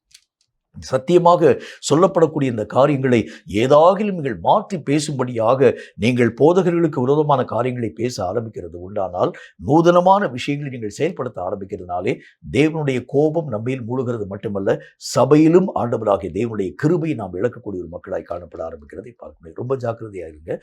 நம்முடைய வாழ்க்கையிலே எந்தெந்த விஷயத்தில் சத்தியத்தை உங்களால் ஏற்க முடியலன்னு பாருங்க. எந்தெந்த கடிந்து கொள்ளக்கூடிய விஷயங்களை நீங்கள் உங்கள் மனதளவில் வெறுக்க ஆரம்பிக்கிறீங்கன்னு பாருங்க. ஒருவேளை போதகனுக்கு விரோதமாக எந்திரிக்காம இருக்கலாம், ஆனால் மனதளவில் சில காரியங்களை நீங்களும் நானும் ஏற்றுக்கொள்ள முடியாத ஒரு மக்களாக இருக்கிறதை பார்க்க முடியும். நல்ல ஒரு உதாரணம் சொல்லி பாருங்களேன். ஆண்டவராகிய தேவனுடைய நாமத்தினால யோசுவாவுடைய தலைமையில் நடந்த அந்த யுத்தத்தில் ஆண்டவராகிய தேவன் பேசுகின்றார். எரிகோ கோட்டையை வந்து தகர்க்கக்கூடிய அந்த நிலைகளை பற்றி பேசுகின்றார். எரிகோ கோட்டையை பற்றி ஆண்டவராகிய தேவன் பேசும்பொழுது அந்த அந்த அந்த தேசம் அது ஒரு சபிக்கப்பட்ட ஒரு இடம். ஆகவே அந்த இடத்திலே காணப்படக்கூடிய எல்லா விதமான காரியங்களையும் சுட்டரிக்க வேண்டும். அதில் அங்கே காணப்பட்டிருக்கக்கூடிய எல்லா விதமான மக்களும் அந்த காரியங்கள் யாவற்றையும் கேட்க ஆரம்பித்தாங்க. அதிலே காணப்படக்கூடிய மனிதனாக இருக்கக்கூடிய ஆகானும் இந்த காரியத்தை கேட்க ஆரம்பித்தான். எல்லாத்தையும் கேட்டால், ஆனால் இந்த ஒரு விஷயத்திலே மட்டும் அவனுக்கு கீழ்ப்படிய மனசு இல்லை. அங்கே உள்ளே போகக்கூடிய நேரத்தில் ஒருவேளை என்னுடைய கண்களுக்கு பிரியமான காரியங்கள் இருக்கிறது உண்டானால் நான் அந்த காரியங்கள் எல்லாவற்றையும் எப்படி நான் புறம்பே தள்ள முடியும்? ஒரு யுத்தத்தில் நான் போனேன்னா எனக்கு அதுக்குரிய ரிவார்டு வரவில்லை என்று சொன்னால் நான் இந்த யுத்தத்தின் ஊடாக கடந்து போகிறது எப்படி? இந்த மனுஷன் உள்ளே போகிறான். உள்ளே போகக்கூடிய நேரத்தில் நிச்சயமாக யோசுவாவுடைய தலைமையில் யுத்தத்தின் ஊடாக கடந்து போனால் யுத்தத்தில் எல்லா விதமான காரியங்கள் யாவற்றையும் நெருப்புக்கு இரையாக்கக்கூடிய அந்த வார்த்தைகளை பேசியிருக்கிறான் யோசுவா. அதனால எந்த விதமான நமக்கு தேவையான நல்ல உச்சிதமான காரியத்தை அந்த மனுஷன் தரமாட்டான். ஆகவே நம்முடைய கண்கள் காணக்கூடிய விஷயத்திலே ஏதாகிலும் 1, 2 நாம் நமக்காக எடுத்துக்கொள்வோம் என்கிற ஒரே ஒரு உறுதிப்பாட்டோடு கூட அந்த மனுஷன் உள்ள போகிறான். எல்லா விதமான காரியங்களையும் அழிக்கக்கூடிய நேரம் வருகிறது. எல்லாரும் அழிக்க ஆரம்பிக்கிறாங்க. ஆகான்ங்கிற மனிதன் மட்டும் ஒரே ஒரு கூடாரத்துக்குள்ளாக கடந்து போய் அங்கு காணப்படக்கூடிய ஒரு பாபிலோனிய சால்வையும் அதன் பின்பதாக வெள்ளிப்பாளங்களையும் அவன் இச்சித்து எடுத்துக்கொள்ளக்கூடியவனாய் விளங்குகிறத பார்க்க முடியும். அப்போ இதுக்கு என்ன காரணம் அப்படின்னா, மேய்ப்பன் சொல்லும் வார்த்தைகளுக்கு விரோதமாக அந்த சத்தியத்தை ஏற்றுக்கொள்ள மனசு இல்லை. இவைகள் எல்லாம் நூதனம் என்று கர்த்தராகிய தேவன் சொல்கிறார். சத்தியத்திற்காக நீங்கள் நானும் உருவாக்கப்பட்டிருக்கிறோம். இதுதான் ஆண்டவராகிய தேவனுடைய திட்டம். ஒரு மனுஷன் ரட்சிக்கப்பட்டாலும் அவன் சத்தியத்தைப்படி வாழணும். ஆனால் சத்தியம் பேசக்கூடிய காரியங்களை ஏற்றுக்கொள்ள எனக்கு மனசு இல்லை. சில சத்தியங்கள் என்னுடைய வாழ்க்கையிலே பயனாக்கப்படாமல் அப்படியே ஒரு மூலையிலே கட்டி வைக்கப்பட்டிருக்கிறத நான் பார்க்குறேன். அவைகளை பயன்படுத்த எனக்கு மனசு இல்லை. சில பாவங்களை கர்த்தராகிய தேவன் சுட்டி காண்பிக்கும் பொழுது அவைகளை ஏற்றுக்கொள்ள எனக்கு மனசு இல்லை. ஒருவேளை நான் போதகனுக்கு விரோதமான வார்த்தைகளை பேசாதவனாய் காணப்பட ஆரம்பித்தாலும் கூட சில வசனங்களை நான் ஏற்றுக்கொள்கிறேன், பல வசனங்களை நான் ஏற்றுக்கொள்ளாமல் காணப்பட ஆரம்பிக்கிறேன். இவைகள் எல்லாவற்றுக்கும் பேர் என்ன? வசனங்கள் எல்லாம் ஒரே மாதிரியான கிரியைகளை செய்யும்படிக்காக உருவாக்கப்பட்டவைகள் கர்த்தராகிய தேவனான். ஆனால் இதில் சிலவற்றை நான் எனக்கு ஏற்ற காரியங்களை நான் மெய்யாகவே என்னுடைய வாழ்க்கையை நான் பயன்படுத்தும்படி ஒப்புக் கொடுக்கிறேன். பல விஷயங்களை நான் மெய்யாகவே மூட்டை கட்டி வைக்க ஆரம்பிக்கிறேன். இதுவைகளுக்கு பேர் தான் கர்த்தருடைய வேதம் சொல்கிறதை போல நூதனமான ஒரு நிலை என்பதை பற்றி கர்த்தர் பேசுகின்றார். இன்னொரு எக்ஸாம்பிள் சொல்ல பாருங்க. ஆண்டவராகிய தேவனுடைய நாமத்தினால இஸ்ரவேல் மக்கள் அந்த எகிப்தை விட்டு வெளியே வர்றாங்க. காலையில் அவங்களுக்கு சாப்பாட்டுக்கு தேவையான ஒரு காரியம் உருவாக்கப்பட வேண்டும். கர்த்தருடைய நாமத்தினால் அவங்க கேட்குறாங்க, ஆண்டவரே எங்களுக்கு என்ன சாப்பாடு தர போறீங்கன்னு கேட்குறாங்க. உடனே கர்த்தராகிய தேவன் மோசேயின் மூலமாய் பேசுகிறார். நாளை காலையில் வெளியே போய் பாருங்க, எல்லா விதமான மக்களுடைய கண்களும் காணக்கூடிய அளவுக்கு உருட்சியான அநேக விதமான காரியங்கள் இங்கும் அங்கும் சிதறி இருக்கிறத பார்ப்பீங்க. அவைகள் எல்லாவற்றையும் எடுத்து நீங்கள் உங்கள் ஆகாரத்திற்காக பயன்படுத்துங்கள். அவைகள் எல்லாம் ஆண்டவராக தேவனால் கொடுக்கப்பட்டிருக்கக்கூடிய தூதர்களின் அப்பம் கர்த்தராகிய தேவன் பேசுகின்றார். இப்போ இவங்க என்ன செய்கிறாங்க, வெளியே போகிறாங்க. வெளியே போகக்கூடிய நேரத்தில் எல்லா விதமான இடங்களிலும் பார்க்க ஆரம்பிக்கிறாங்க. அதாவது அநேக விதமான அந்த வெண்மையான, அதாவது அந்த அந்த பனித்துளியை போல காணப்படக்கூடிய நிறைய உருட்சியான காரியங்களை அவருடைய கண்கள் பார்த்தது. அதெல்லாம் எடுத்து அவங்க பயன்படுத்துறாங்க. இப்போ இதுல ஒரு மனுஷன் போய் இதுல நல்லவைகளை நான் பொறுக்க வேண்டும், கெட்டவைகளை நான் தூக்கி எறிய வேண்டும்னு சொன்னா, தேவன் தந்ததெல்லாம் நல்லதுதான் இல்லையா? சத்தியத்துல நல்ல காரியங்கள் கெட்ட காரியங்கள் ஒன்றும் கிடையாது. எல்லாமே கர்த்தராகிய தேவனால் கொடுக்கப்பட்டது. சில காரியம் உன்னுடைய வாழ்க்கையிலே காணப்படக்கூடிய பாவங்களை சுட்டி காண்பிக்கக்கூடியது. சில காரியங்கள் உன்னுடைய ஆன்மீக வாழ்க்கையினுடைய வளர்ச்சிக்கு ஏற்றதாக உருவாக்கப்படக்கூடியவை. சில விஷயங்கள் நம்முடைய வாழ்க்கைக்கு தேவையான வழியை காண்பிக்கக்கூடியதாக உருவாக்கப்படக்கூடியவை. சில வசனங்கள் நம்முடைய வாழ்க்கைக்கு புஷ்டியை தரக்கூடியதாக உருவாக்கப்படக்கூடியது. அப்போ ஒவ்வொரு வசனமும் நம்முடைய வாழ்க்கையிலே பயனுக்காகவே கொடுக்கப்படக்கூடிய ஒன்று. இதுல சிலவற்றை நான் ஏற்றுக்கொள்கிறேன், சிலவற்றை நான் புறம்பே தருகிறேன் என்று சொன்னால், இதைத்தான் கர்த்தர் சொல்கின்றார். நூதனம் என்கிறதை பற்றி கர்த்தர் பேசுகின்றார். சொல்லப்படக்கூடிய வார்த்தையெல்லாம் கர்த்தருடைய வாயிலிருந்து வந்தது. ஆண்டவராகிய தேவனால் கொடுக்கப்பட்டிருக்கக்கூடிய அந்த மன்னா, எல்லா விதமான மன்னாவும் கர்த்தராகிய தேவன் தந்தது. அதில் நான் நல்ல காரியங்களை நான் பொறுப்பிக் கொள்வேன், தேவையில்லாத காரியங்களை தூக்கிடுவேன். இல்லை, எல்லாமே ஆண்டவராகிய தேவனால் கொடுக்கப்படக்கூடிய நல்ல விஷயம்தான். சில விஷயங்கள் நம்முடைய வாழ்க்கையிலே காணப்படக்கூடிய குறைவுகளை சுட்டி காண்பிக்கக்கூடியதாக விளங்க ஆரம்பித்தாலும் அதுவும் உன்னுடைய ஆன்மீக வாழ்க்கைக்கு ஒரு நன்மையான காரியங்களை தரக்கூடிய ஒன்று. அப்ப இந்த இடத்துல நூதனமான காரியம் என்று சொன்னால், சில ஜனங்கள் சில காரியங்களை ஏற்றுக்கொள்கிறார்கள், சில விஷயங்களை புறம்பாக்கக்கூடிய தன்மைகளுக்கு பெயர் நூதனம் என்று கர்த்தர் நமக்கு சொல்கின்றார். இதைத்தான் சாத்தான் இந்த நாட்களில் திருச்சபையில் அநேக விதமான விசுவாச மார்க்கத்தாருடைய மனதிற்குள்ளாக விதைக்க ஆரம்பிக்கின்றார். சில காரியங்களை அவர்கள் ஏற்க முடியாதவர்களுக்காக சபையிலே அநேக விதமான தர்க்கங்களை உருவாக்க ஆரம்பிக்கிறாங்க. சபையில் அநேக விதமான பிரச்சனைகளை உருவாக்க ஆரம்பிக்கிறாங்க. என்னையே குற்றம் சாட்டக்கூடிய வார்த்தைகளை இந்த சபை போதகன் உச்சரிக்க ஆரம்பிக்கின்றார். எனக்கு விரோதமாகவே காரியங்கள் யாவற்றையும் அவன் பேச ஆரம்பிக்கிறான் என்று சொல்லி பல விஷயங்களை அவர்கள் புறம்பாக்குவதற்கு என்ன காரணம் என்றால், நூதனம் உள்ள வந்துருச்சுன்னா எல்லா தேவனுடைய வார்த்தைகளையும் ஏற்றுக்கொள்ள உங்களாலும் என்னாலும் ஆகாது. அதுதான் ரொம்ப ரொம்ப கேர்ஃபுல்லாக இருக்க வேண்டிய ஒரு காலம். ஒரு நூதனமான ஒரு நிலை, நூதனமான ஒரு சிந்தனை வந்துருச்சுன்னா, சில விஷயங்களை நான் எனக்காக எடுத்துக்கொள்வேன். ஆண்டவராகிய தேவனால் கொடுக்கப்பட்டிருக்கக்கூடிய பல விஷயங்களை நான் தூக்கி எறிய ஆரம்பிச்சிருவேன். இவைகளுக்கு பேர் நூதனம் என்று கர்த்தர் நமக்கு சொல்லுகின்றார். இரண்டாவது ஒரு காரியத்தை பாருங்க. வேதம் சொல்லக்கூடிய மற்றும் ஒரு வார்த்தையை பற்றி எபேசியருக்கு எழுதப்பட்ட நிருபம் 4வது அதிகாரம் அதில் 14, 15 ஆகிய வசனங்கள் இந்த வார்த்தையை நமக்கு சொல்கிறது. எபேசியர் 4வது அதிகாரம் 14, 15 ஆகிய வசனங்களை வாசிக்கிறேன் கேளுங்க. அது என்ன சொல்றது பாருங்க. நாம் இனி குழந்தைகளாயிராமல் மனுஷருடைய சூதும் வஞ்சிக்கிறதற்கு ஏதுவான தந்திரமுள்ள போதகமாகிய பலவித காற்றுக்களினாலே அலைகளைப் போல அடிபட்டு அலைகிறவர்களாய் இராமல், 15வது வசனம், அன்புடன் சத்தியத்தை கைக்கொண்டு தலையாகிய கிறிஸ்துவுக்குள் எல்லாவற்றிலேயும் நாம் வளர்கிறவர்களாய் இருக்கும்படியாக அப்படி செய்தார். இரண்டாவது காரியம் என்ன அப்படின்னா, ஒரு மனிதன் ஆண்டவராகிய தேவனுக்குள் வளர வேண்டும் என்றே சபையில கொண்டு போய் கர்த்தராகிய தேவன் நாட்டுகின்றார். சபையில் கர்த்தர் வைக்கிறதுக்கு என்ன காரணம் அப்படின்னா, ஒரே ஒரு காரணம் தான். நீங்கள் ஆண்டவராகிய தேவனுக்குள் வளர வேண்டும். இந்த ஆரம்ப நாட்கள் நீங்கள் போனது மாதிரி உங்களுடைய வாழ்க்கை கடைசி வரைக்கும் இருக்கக்கூடாது. ஒவ்வொரு முறையும் ஆண்டவராகிய தேவனுடைய வார்த்தைகள் உச்சரிக்கப்படும் பொழுது உங்கள் ஆவிக்குரிய லெவலில் ஆண்டவராகிய தேவன் விருப்பப்படக்கூடிய அளவிற்கு ஒரு வளர்ச்சியின் மக்களாக நீங்களும் நானும் உருமாற்றத்தின் ஊடாக கடந்து போக ஆரம்பிக்கிறோம். ஆரம்பத்தில் நம்ம உள்ளே போகும்போது ஒரு பாலை உண்ணக்கூடியவனாக, அதன் பின்பதாக காலங்கள் வர வர அநேக விதமான ஆகாரங்களை உட்கொள்ளக்கூடிய அளவிற்கு பலம் நிறைந்தவர்களாக, இன்னும் பல காலங்கள் நம்ம கடந்து போகக்கூடிய நேரத்தில் புஷ்டியான ஆகாரங்கள் யாவற்றையும் உட்கொள்ளவும் அவைகளை பயன்படுத்தக்கூடிய அளவிற்கு பலவிதமான யுத்தங்களின் ஊடாக நாம் கடந்து போகும் தக்கதாக ஒரு பூரண புருஷத்துவம் நிறைந்த ஒரு மக்களாக மாற்றமடைய செய்யக்கூடிய இடம் ஆண்டவராக தேவனால் உருவாக்கப்பட்டிருக்கக்கூடிய திருச்சபை. இந்த சபையில தான் கர்த்தராகிய தேவன் உங்களை வளர்க்கக்கூடியவராய் விளங்க ஆரம்பிக்கின்றார். அவரே அநேக விதமான வார்த்தைகளை தம்முடைய பிள்ளைகளின் மூலம் பேசி, தம்முடைய ஊழியர்களின் மூலம் பேசி, ஒவ்வொரு மனுஷனுக்கும் தேவையான ஆன்மீக வளர்ச்சிக்கு தேவையான வார்த்தைகளை கர்த்தராகிய தேவன் சொல்லிக் கொண்டு வருகின்றார். இவனுடைய வாழ்க்கையிலே அநேக விதமான வியாதியினால இந்த வார்த்தைகளை பயன்படுத்த முடியாதவனாய் காணப்பட ஆரம்பிக்கிறார். இவனுக்கு மற்ற மனுஷனுக்கு கொடுக்கக்கூடிய அந்த போதகங்களை போலல்ல, இவனுக்கு கொஞ்சம் எக்ஸ்ட்ராவாக சில மருந்துகளையும் நாம் கொடுக்க வேண்டியது அவசியம். கர்த்தராகிய தேவன் பார்த்து அந்த காரியத்தை செய்கின்றார். சில மனுஷனுக்கு அவனுடைய வயிற்றிலே இந்த ஒரு காரியம் ஒவ்வாமை நிறைந்ததாக காணப்பட ஆரம்பிக்கிறதுனால அவன் எதை புசிக்க ஆரம்பித்து ஆரம்பித்தாலும் அவனுடைய வயிறு அவைகளை ஏற்றுக்கொள்ள முடியாதனாலே அவைகள் எல்லாவற்றையும் அவன் மெய்யாகவே வாந்தி பண்ண போட ஆரம்பிக்கின்றான். உடனே அந்த வயிற்று நோவுக்குரிய காரியங்களையும் சேர்த்து ஆண்டவராகிய தேவன் தர ஆரம்பிக்கிறார். இப்படி ஒவ்வொரு மனுஷனுக்கும் கர்த்தராகிய தேவன் திருச்சபையில் என்ன செய்கிறார் பாருங்க. ஒவ்வொரு மனிதனுக்கும் ஒவ்வொரு விதமான விஷயங்களை ஆண்டவராகிய தேவன் தருகின்றார். நோய் கொண்டவனுக்கு ஒரு மாதிரி, அநேக விதமான குட்டிகளை ஈன்ற மனுஷனுக்கு ஒரு மாதிரி, அநேக விதமான அதாவது அந்த சாப்பாட்டுக்காக ஆயத்தமாய் காத்திருக்கக்கூடிய மனிதனுக்கு ஒரு மாதிரி, நீர்நிலைகளிலே நின்று அநேக விதமான தாகத்திற்கு தேவையான தண்ணீரை பருகக்கூடிய மனுஷனுக்கு ஒரு மாதிரி, இப்படி ஒவ்வொரு மனிதனுக்கும் ஒவ்வொரு விதமான காரியங்களை செய்யக்கூடிய இடம் திருச்சபை.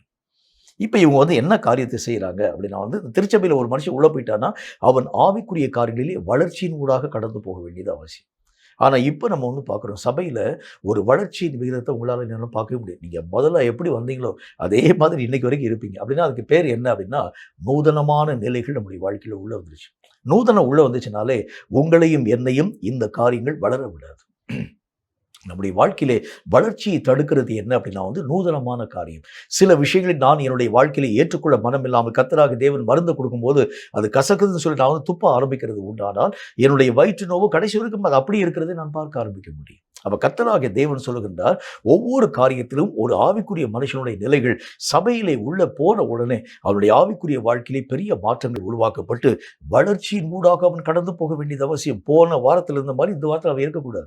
இந்த வாரத்தில் அவனுடைய வளர்ச்சியின் விகிதம் அதிகமாக இருக்கணும். அடுத்த வாரத்தில் இன்னும் அவனுடைய வளர்ச்சியின் விகிதம் அதிகமாக காணப்பட வேண்டும். எங்காகிலும் அவனுடைய வளர்ச்சியின் விகிதம் தடைப்பட ஆரம்பிக்கிறது உண்டானால் உடனே நீங்கள் நாள் உட்கார்ந்து ஆராய்ச்சி பார்க்கணும். ஏன் என்னால் தேவனுடைய வசனங்களை முன்பு போல ஏற்றுக்கொள்ள முடியல?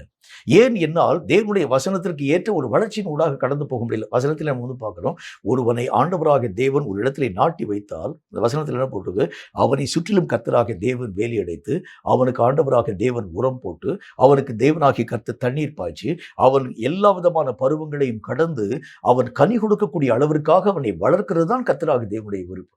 அப்போ ஒரு சபையில கூட நம்மளை கொண்டு கர்த்தராகிய தேவன் நாட்டி வச்சிருந்தாருன்னா அவருடைய நோக்கம் என்னவா இருக்க முடியும்? என்ன நோக்கம்? நீங்களும் நானும் வளர்ந்து தேவன் எதிர்பார்க்கக்கூடிய கனிகளை தர வேண்டியது அவசியம். ஆனா இன்னைக்கு வரைக்கும் நீங்கள் திருச்சபையிலே கடந்து போக ஆரம்பித்தாலும், எத்தனை உபதேசங்களை நீங்கள் கேட்க ஆரம்பித்தாலும், அதே குறுஞ்செடியாக அதே கரளையாய் போனப்படக்கூடிய அந்த ஒரு செடியாக வளர்ச்சியே இல்லாத இருக்கக்கூடிய ஒரு நிலைகளிலே காணப்பட ஆரம்பித்தால் இதுக்கு பேர் என்ன சொல்ல முடியும்? நிறைய உரத்து கொடுக்கிறார் கர்த்தர், அநேகம் விதமான அதாவது உங்களுக்கு தேவையான அநேகம் விதமான நேருக்குரிய காரியங்கள்லாம் செஞ்சிருக்காரு. அந்த தோட்டத்திற்கு எந்த விதமான சேதம் வராத அளவுக்கு வேலியெல்லாம் அடைச்சிருக்கிறாரு. அந்த தோட்டத்திலே காணப்படக்கூடிய செடிகள் வளரக்கூடிய அளவுக்கு என்னென்ன விதமான காரியங்களை தர முடியுமோ எல்லாத்தையும் தந்திருக்கிறாரு. என்றாலும் கூட ஒரு வளர்ச்சியும் இல்லை என்று சொன்னால் அதற்கு பெயர் தான் கர்த்தர் சொல்கின்றார் நூதனம்னு சொல்றார். இத்தனையும் சாப்பிட்டுட்டு அது வளரல என்ன அர்த்தம்? இத்தனை விதமான காரியத்தின் ஊடாக ஒரு மனிதன் உள்ளே கடந்து போன பிறகும் கூட அதே ஜென்ம சுபாவத்திலே அவன் காணப்படுகின்றான். அதே கோபதாபமும் அவனுடைய வாழ்க்கையில் இருக்கிறது. அதே மூர்க்கமும் அதே வெறியும் அதே விதமான தேவன் அருவருக்கக்கூடிய பல விதமான காரியங்களும் அவனுடைய வாழ்க்கையிலே இன்றைக்கு வரைக்கும் நீக்கப்படாமல் இருக்கிறது என்று சொன்னால் தேவனாகிய கர்த்தரால் உருவாக்கப்பட்டிருக்கக்கூடிய இந்த திட்டங்களிலே எந்த தவறும் இல்லை. தேவனாகிய கர்த்தர் தந்திருக்கக்கூடிய உரத்துல தவறில்லை, தேவன் தந்திருக்கக்கூடிய தண்ணீர்ல தவறில்லை, தேவனாகிய கர்த்தர் தந்திருக்கக்கூடிய அந்த பாதுகாப்புல பிரச்சனை இல்லை. இந்த பிரச்சனை எங்க இருக்கிறதுன்னு சொன்னா அவனுடைய வாழ்க்கையில இவைகள் எல்லாவற்றையும் அவன் பயன்படுத்த ஆரம்பித்தாலும் அவன் வளராதிருக்கிறது உண்டானால் நூதனமாய் காணப்படக்கூடியவனாய் விளங்குகின்றான். உங்களுக்கே தெரிய வேண்டியது அவசியம்.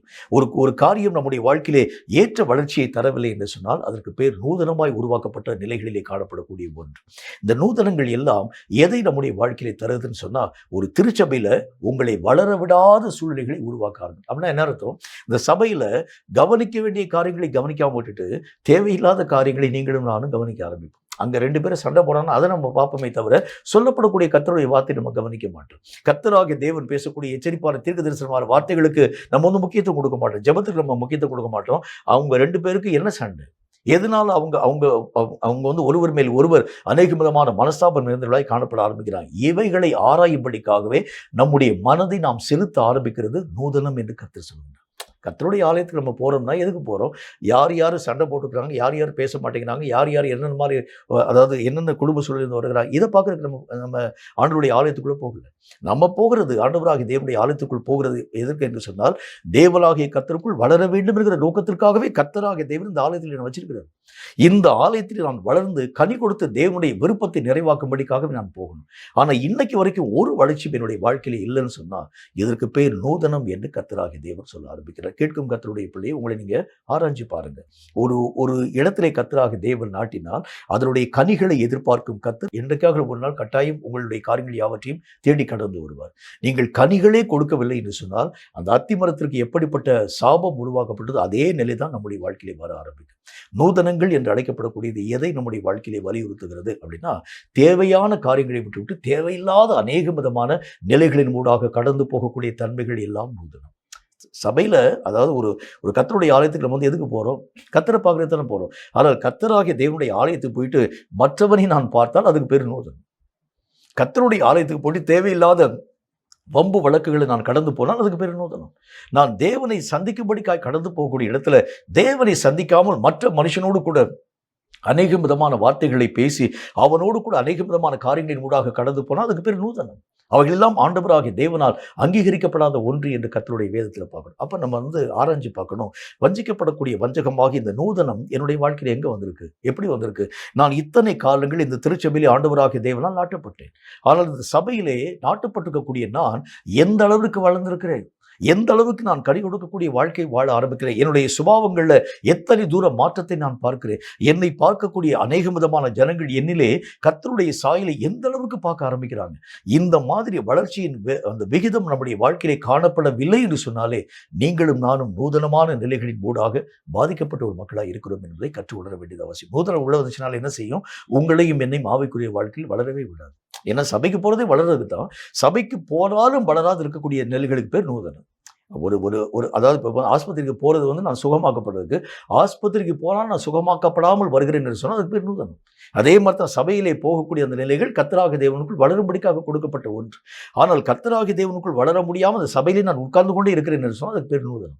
இந்த மாதிரி நூதனங்கள் என்னுடைய வாழ்க்கையிலே காணப்படுகிறது உண்டு. ஆனால் என்ன நடக்கும்? என்னுடைய ஆவிக்குரிய வாழ்க்கையிலே அதே லெவலில் தான் நான் இருக்க ஆரம்பிப்பேன். அதே மாதிரி ஆரம்ப நாட்களில் நான் அந்த ஆலயத்துக்குள்ளாக போகும்போது எப்படி இருந்தனோ அதே மாதிரி கடைசி இன்னைக்கு வரைக்கும் அதே மாதிரி தான்.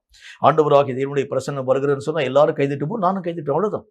இதற்கு மேலாக அடுத்த ஸ்டெப்புக்குள்ளாக என்னால் மெய்யாகவே கடந்து போக முடியாது. கர்த்தருடைய வேத வசனங்களை சொல்லக்கூடிய காரியங்கள் யாவற்றையும் கேட்கக்கூடிய நிலை என்று சொல்லக்கூடிய நேரத்தில் சில நேரங்களில் கர்த்தராகிய தேவனுடைய வசனங்களை கேட்க மனம் இல்லாமல் நான் தூக்கத்தின் ஊடாக கடந்து போனேன். இன்னைக்கு அதே அப்படித்தான் நான் இருப்பேன். எந்த விதமான மாற்றமும் எந்த விதமான சேஞ்சஸும் இல்லாத ஒரு வாழ்க்கையெல்லாம் நம்முடைய வாழ்க்கையிலே ஆண்டவராகிய தேவனால் சொல்லப்படக்கூடிய நூதனங்களில் ஒன்று என்று கர்த்தராகிய தேவன் நமக்கு சொல்கிறார். கேட்கக்கூடிய கர்த்தருடைய பிள்ளைகளாக நீங்களும் நானும் நம்முடைய ஆவிக்குரிய நிலைகளை ஆராய்ச்சி பார்க்கணும். இந்த நூதனங்கள் உள்ள வந்துச்சுன்னா உங்களை ஆண்டவராகிய தேவனுக்குள் வளர்ச்சி அடைய இவைகள் மெய்யாகவே தடுக்கலாய் காணப்பட ஆரம்பிக்கிறதை பார்க்க முடியும். மூணாவது ஒரு விஷயத்தை பாருங்க.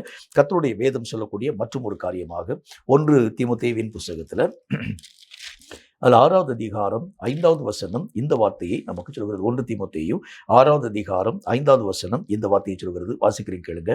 கெட்ட சிந்தை உள்ளவர்களும் சத்தியம் இல்லாதவர்களும் தேவ பக்தியை ஆதாய தொழிலிருந்து எண்ணுகிறவர்களுமாய் இருக்கிற மனுஷர்களால் உண்டாகும் மாறுபாடான தர்க்கங்களும் பிறக்கும். இப்படிப்பட்டவர்களை விட்டு விலகு.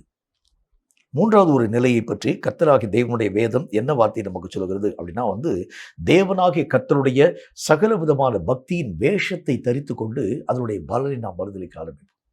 என்னை பார்க்கும்போது கர்த்தருடைய பிள்ளைன்னு சொல்லுவாங்க, அவ்வளவுதான். ஆனால் உண்மையிலேயே எனக்கும் ஆண்டவராகிய தேவனுக்கும் சம்பந்தம் இருக்கவே இருக்காது. உள்ளார்ந்த என்னுடைய வாழ்க்கையிலே ஆண்டவருக்கு பிரியமான ஒரு மனுஷனா இருக்கவே மாட்டேன். இதுக்கு பேர் இது ஒரு நூதனம். என்ன நூதனம்?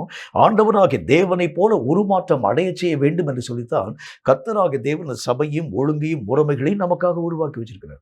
இந்த சபையிலே ஒரு மனிதன் கடந்து போகும் பொழுது என்ன காரியங்களை பார்க்க ஆரம்பிக்கின்றான்? தன்னையும் ஆண்டவராகிய தேவனை ஒப்பிட்டு பார்க்க ஆரம்பிக்கின்றான். அவருடைய சாயலாக நான் உருமாற்றத்தின் ஊடாக கடந்து போக வேண்டும், அவரை போலவே நான் மாற்றம் அடைய வேண்டும். இதுதான் சபையில ஒரு மனுஷன் உள்ள போன உடனே அவன் தன்னுடைய வாழ்க்கையில ஃபீல் பண்ண வேண்டிய முதல் சுபாவம். உள்ள போன உடனே அந்த திருச்சபையில அவர்கள் ஆராதிக்கக்கூடிய முறைமைகளை கர்த்தராகிய தேவனுக்கு முன்பதாக அவர்கள் பணிந்து குடிந்து முழங்கால் படியிட்டு தேவனுடைய நாமத்தை மகிமைப்படுத்தக்கூடிய காரியங்களை பார்க்கக்கூடிய அந்த மனுஷன் எதை அவன் மெய்யாக தன்னுடைய வாழ்க்கையில் உணர ஆரம்பிக்கிறான்? தேவனுக்கு கொடுக்கக்கூடிய கனம், தேவனுக்கு கொடுக்கக்கூடிய மரியாதை, தேவனாகிய கர்த்தருடைய வார்த்தைகளுக்கு மிஞ்சின ஒரு காரியம் ஆண்டவருக்கு அருவருப்பு, இவைகள் எல்லாவற்றையும் அவன் தன்னுடைய வாழ்க்கையில் விளங்கிக் கொள்ள ஆரம்பிக்கிறான். அது மட்டும் இல்லாமல் வேத புத்தகத்தில் நம்ம வாசிக்கிறது மாதிரி ஆண்டவராகிய தேவனுக்கு பிரியமான ஒரு காரியத்தின் ஊடாக கடந்து போக வேண்டும். எது பாவமோ அந்த பாவங்களை அப்படியே நீங்களும் நானும் துளைச்சிடணும். அது எவ்வளவு பெரிய லாபகரமாய் காணப்படக்கூடியதாக விளங்க ஆரம்பித்தாலும் அவைகளை நாம் தொலைத்தால் தான் தேவனுக்கு பிரியமான ஒரு வாழ்க்கை வாழ முடியும். இவைகளை ஒரு சபையிலே ஒரு மனுஷன் கடந்து போகும்போது கற்றுக்கொள்ள ஆரம்பிக்கிறான். ஆனா இப்ப அவனுடைய வாழ்க்கை எப்படி மாற்றப்பட ஆரம்பிக்கிறது? சபையில போறான், ஆண்டவராகிய தேவனுடைய நாமத்தை மெய்யாகவே ஆராதிக்கக்கூடியவனாய் கடந்து போகிறான், காணிக்கை போடுறான், ஆண்டவருடைய பரிசுத்தமுள்ள நாமத்தினால் அந்நிய பாஷை பேசுறான், தீர்க்கதரிசனம் சொல்றான். என்றாலும் கூட தன்னுடைய வாழ்க்கையிலே காணப்படக்கூடிய பழைய சுபாவங்களிலே மாற்றங்கள் ஒன்றுமே வருகிறது இல்லை. தேவ பக்தியினுடைய வேஷத்தை தரிச்சிருப்பான், ஆனால் அதனுடைய பலன் எல்லாவற்றையும் மறுதளிக்கக்கூடியவனாய் விளங்க ஆரம்பிக்கிறது. அதே லஞ்சத்தை வாங்குவான், அதே பொய்யான ஒரு வாழ்க்கையின் ஊடாக கடந்து போவான், இரட்டை வேஷம் தரிக்கக்கூடிய ஒரு வாழ்க்கையின் ஊடாக கடந்து போவான், லாபம் சம்பாதிக்கிறதுக்கு என்னென்ன விதமான காரியங்களை செய்ய முடியும் எல்லாத்தையும் செய்வான். ஆனால் வெளியே பார்த்தா தேவனுடைய பக்தியினுடைய வேஷத்தை தரித்து கொண்டு கர்த்தருக்கு பிரியமானவனை போல காணப்படக்கூடிய நிலை. இது ஒரு மனுஷனுடைய ஆவிக்குரிய வாழ்க்கையிலே மகா பெரிய ஏமாற்றக்கூடிய காரியங்களை உருவாக்கக்கூடிய சாத்தானுடைய முக்கியமான தந்திரம் என்கிறதை நீங்களும் நானும் கற்றுக்கொள்ள வேண்டும். சாத்தானை பற்றி கர்த்தருடைய வசனத்தில் அப்போஸ்தலனாகிய பரிசுத்த பவுல் என்ன வார்த்தை சொல்கிறார் தெரியுமா? சாத்தானும் நம்மை வஞ்சிக்கும்படிக்காக ஒளியின் தூதனுடைய வேஷத்தை தரித்துக் கொள்ளுவானே. சாத்தானுடைய வஞ்சகம் எப்படிப்பட்டது அப்படின்னா ஒளியின் தூதன் அப்படின்னா கர்த்தராகிய தேவனால் பயன்படுத்தப்படக்கூடிய தூதனை மாதிரி சாத்தானும் வேஷத்தை போட ஆரம்பிச்சிடும். அப்ப நம்முடைய வாழ்க்கையில அநேக விதமான மக்கள் வேஷமிடும் ஒரு வாழ்க்கை. தேவனுக்கு அவனுக்கு சம்பந்தமே இருக்காது. ஆனா வெளியே பேசும்போது தேவ பக்தியில் நிறைந்தவனை போல, தேவனுக்கு பயப்படக்கூடிய பயம் நிறைந்தவனை போல, தேவனுக்கு பிரியமான வாழ்க்கை வாழுகிறவனை போல, இப்படிப்பட்ட மக்கள்னாலதான் நிறைய ஆவிக்குரிய ஜனங்கள் வஞ்சிக்கப்பட ஆரம்பிக்கிறத பார்க்க முடியும். நிறைய ஜனங்கள் இந்த மாதிரி கர்த்தருடைய நாமத்தை உச்சரித்து நிறைய குடும்பத்தை சீரழிக்கக்கூடிய நிலைகளை உங்களாலும் என்னாலும் பார்க்க முடியும். தேவனுடைய பக்தியின் வேஷத்தை தரித்து கொண்டு நான் கர்த்தருடைய மனுஷன், கர்த்தருடைய ஊழியக்காரன், கர்த்தருடைய தீர்க்கதரிசி, எத்தனை அசிங்கமான காரியங்கள் எல்லாம் நாம் நம்முடைய செவிகளிலால் நாம் இந்த நாட்டில் நாம் மெய்யாகவே கேள்விப்பட ஆரம்பிக்கிறது தெரியுமா? ஆண்டவராகிய தேவனுடைய பெயரை வைத்துக்கொண்டு எத்தனை விதமான துன்மார்க்கமான காரியங்களை செய்யக்கூடிய நிலை. இதுக்கெல்லாம் என்ன காரணம் என்று சொன்னால், நூதனமாய் கர்த்தராகிய தேவனை பின்பற்றக்கூடிய காரியம். கர்த்தராகிய தேவனை பின்பற்றுகிறது உங்களுக்கே தெரியும். கர்த்தராகிய தேவனால் போடப்பட்டிருக்கக்கூடிய சட்டங்களுக்கு மாறாக ஒன்றை நீங்க செஞ்சா கூட தேவனாகிய கர்த்தர் அதை அங்கீகரிக்க மாட்டார்.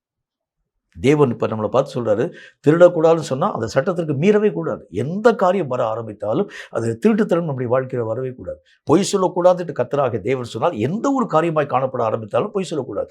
அதில் நீங்களும் நானும் ஆண்டவராகிய தேவனுடைய நாமத்தை எல்லா ஜனங்களுக்கும் முன்பதாக அறிவிப்போம்.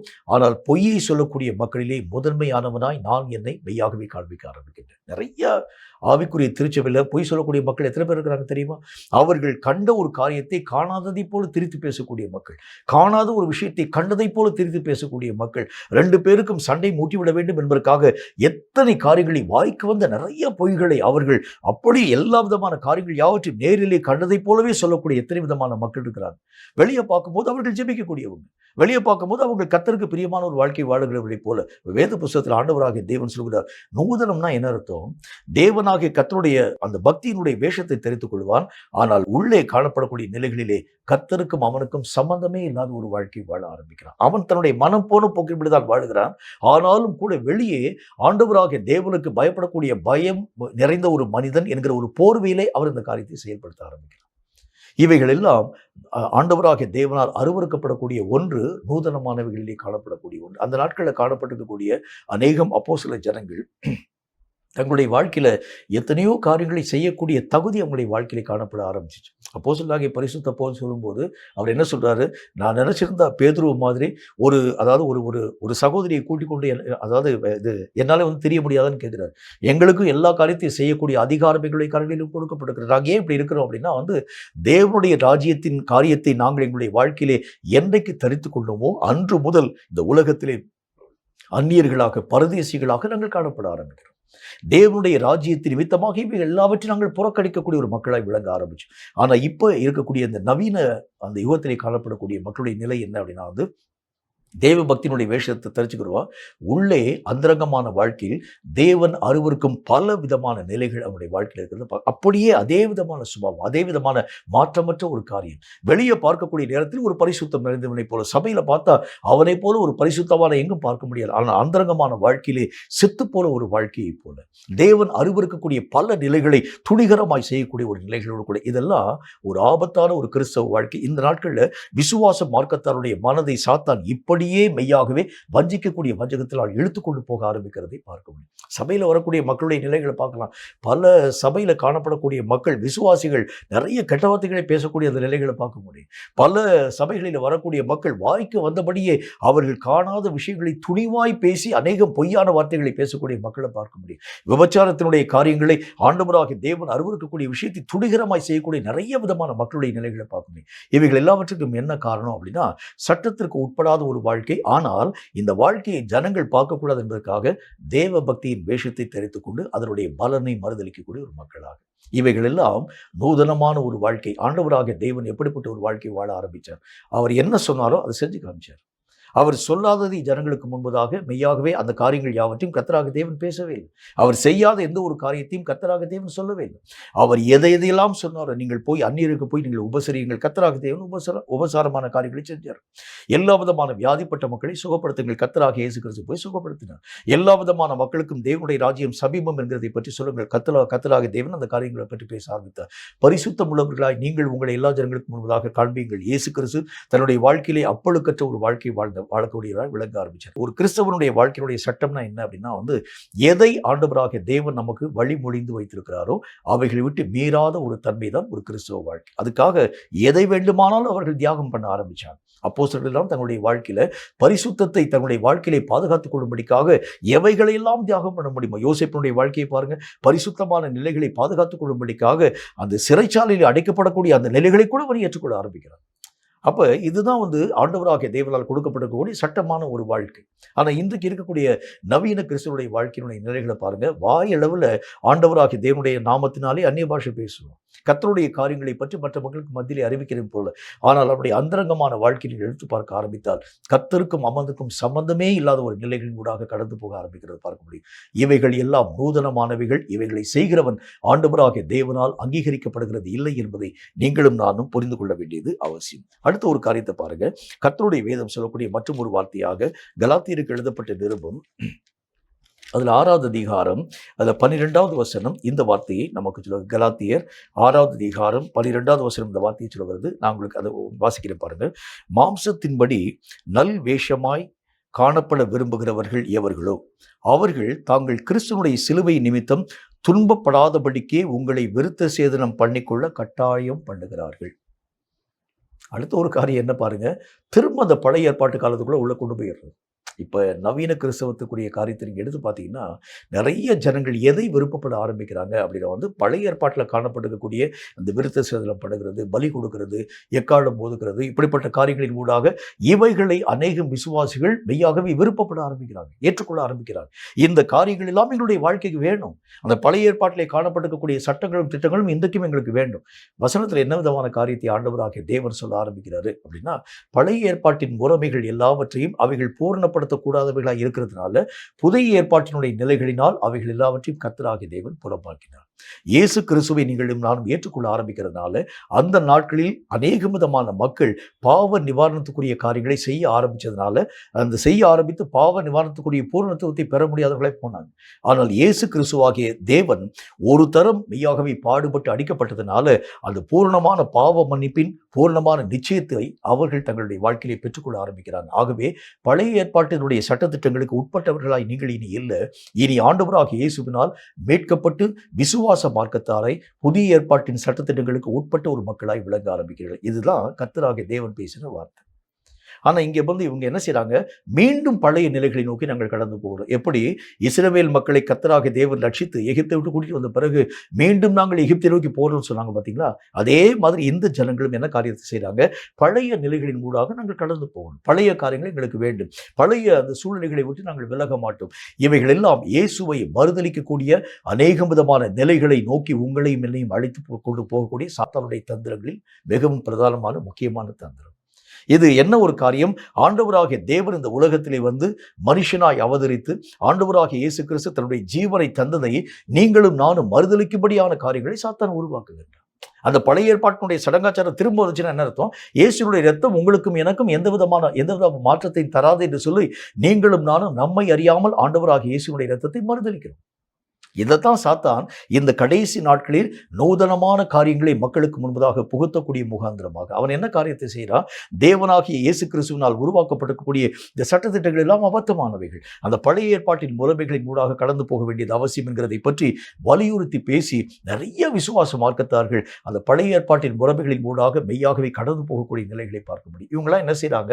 ஆண்டவராகிய இயேசு கிறிஸ்துவை அவர்கள் தங்கள் கிரியைகளினால் மறுதலிக்கும் ஒரு மக்களாய் விளங்க ஆரம்பிக்கிறாங்க. வசனத்தில் என்ன போட்டிருக்கு? ஆண்டவராகிய இயேசு கிறிஸ்து தான் உண்மையான வாசல், அவர் இல்லாம தேவராஜ்யத்துக்குள்ளாக ஒருவனாலும் உள்ள போக முடியாது.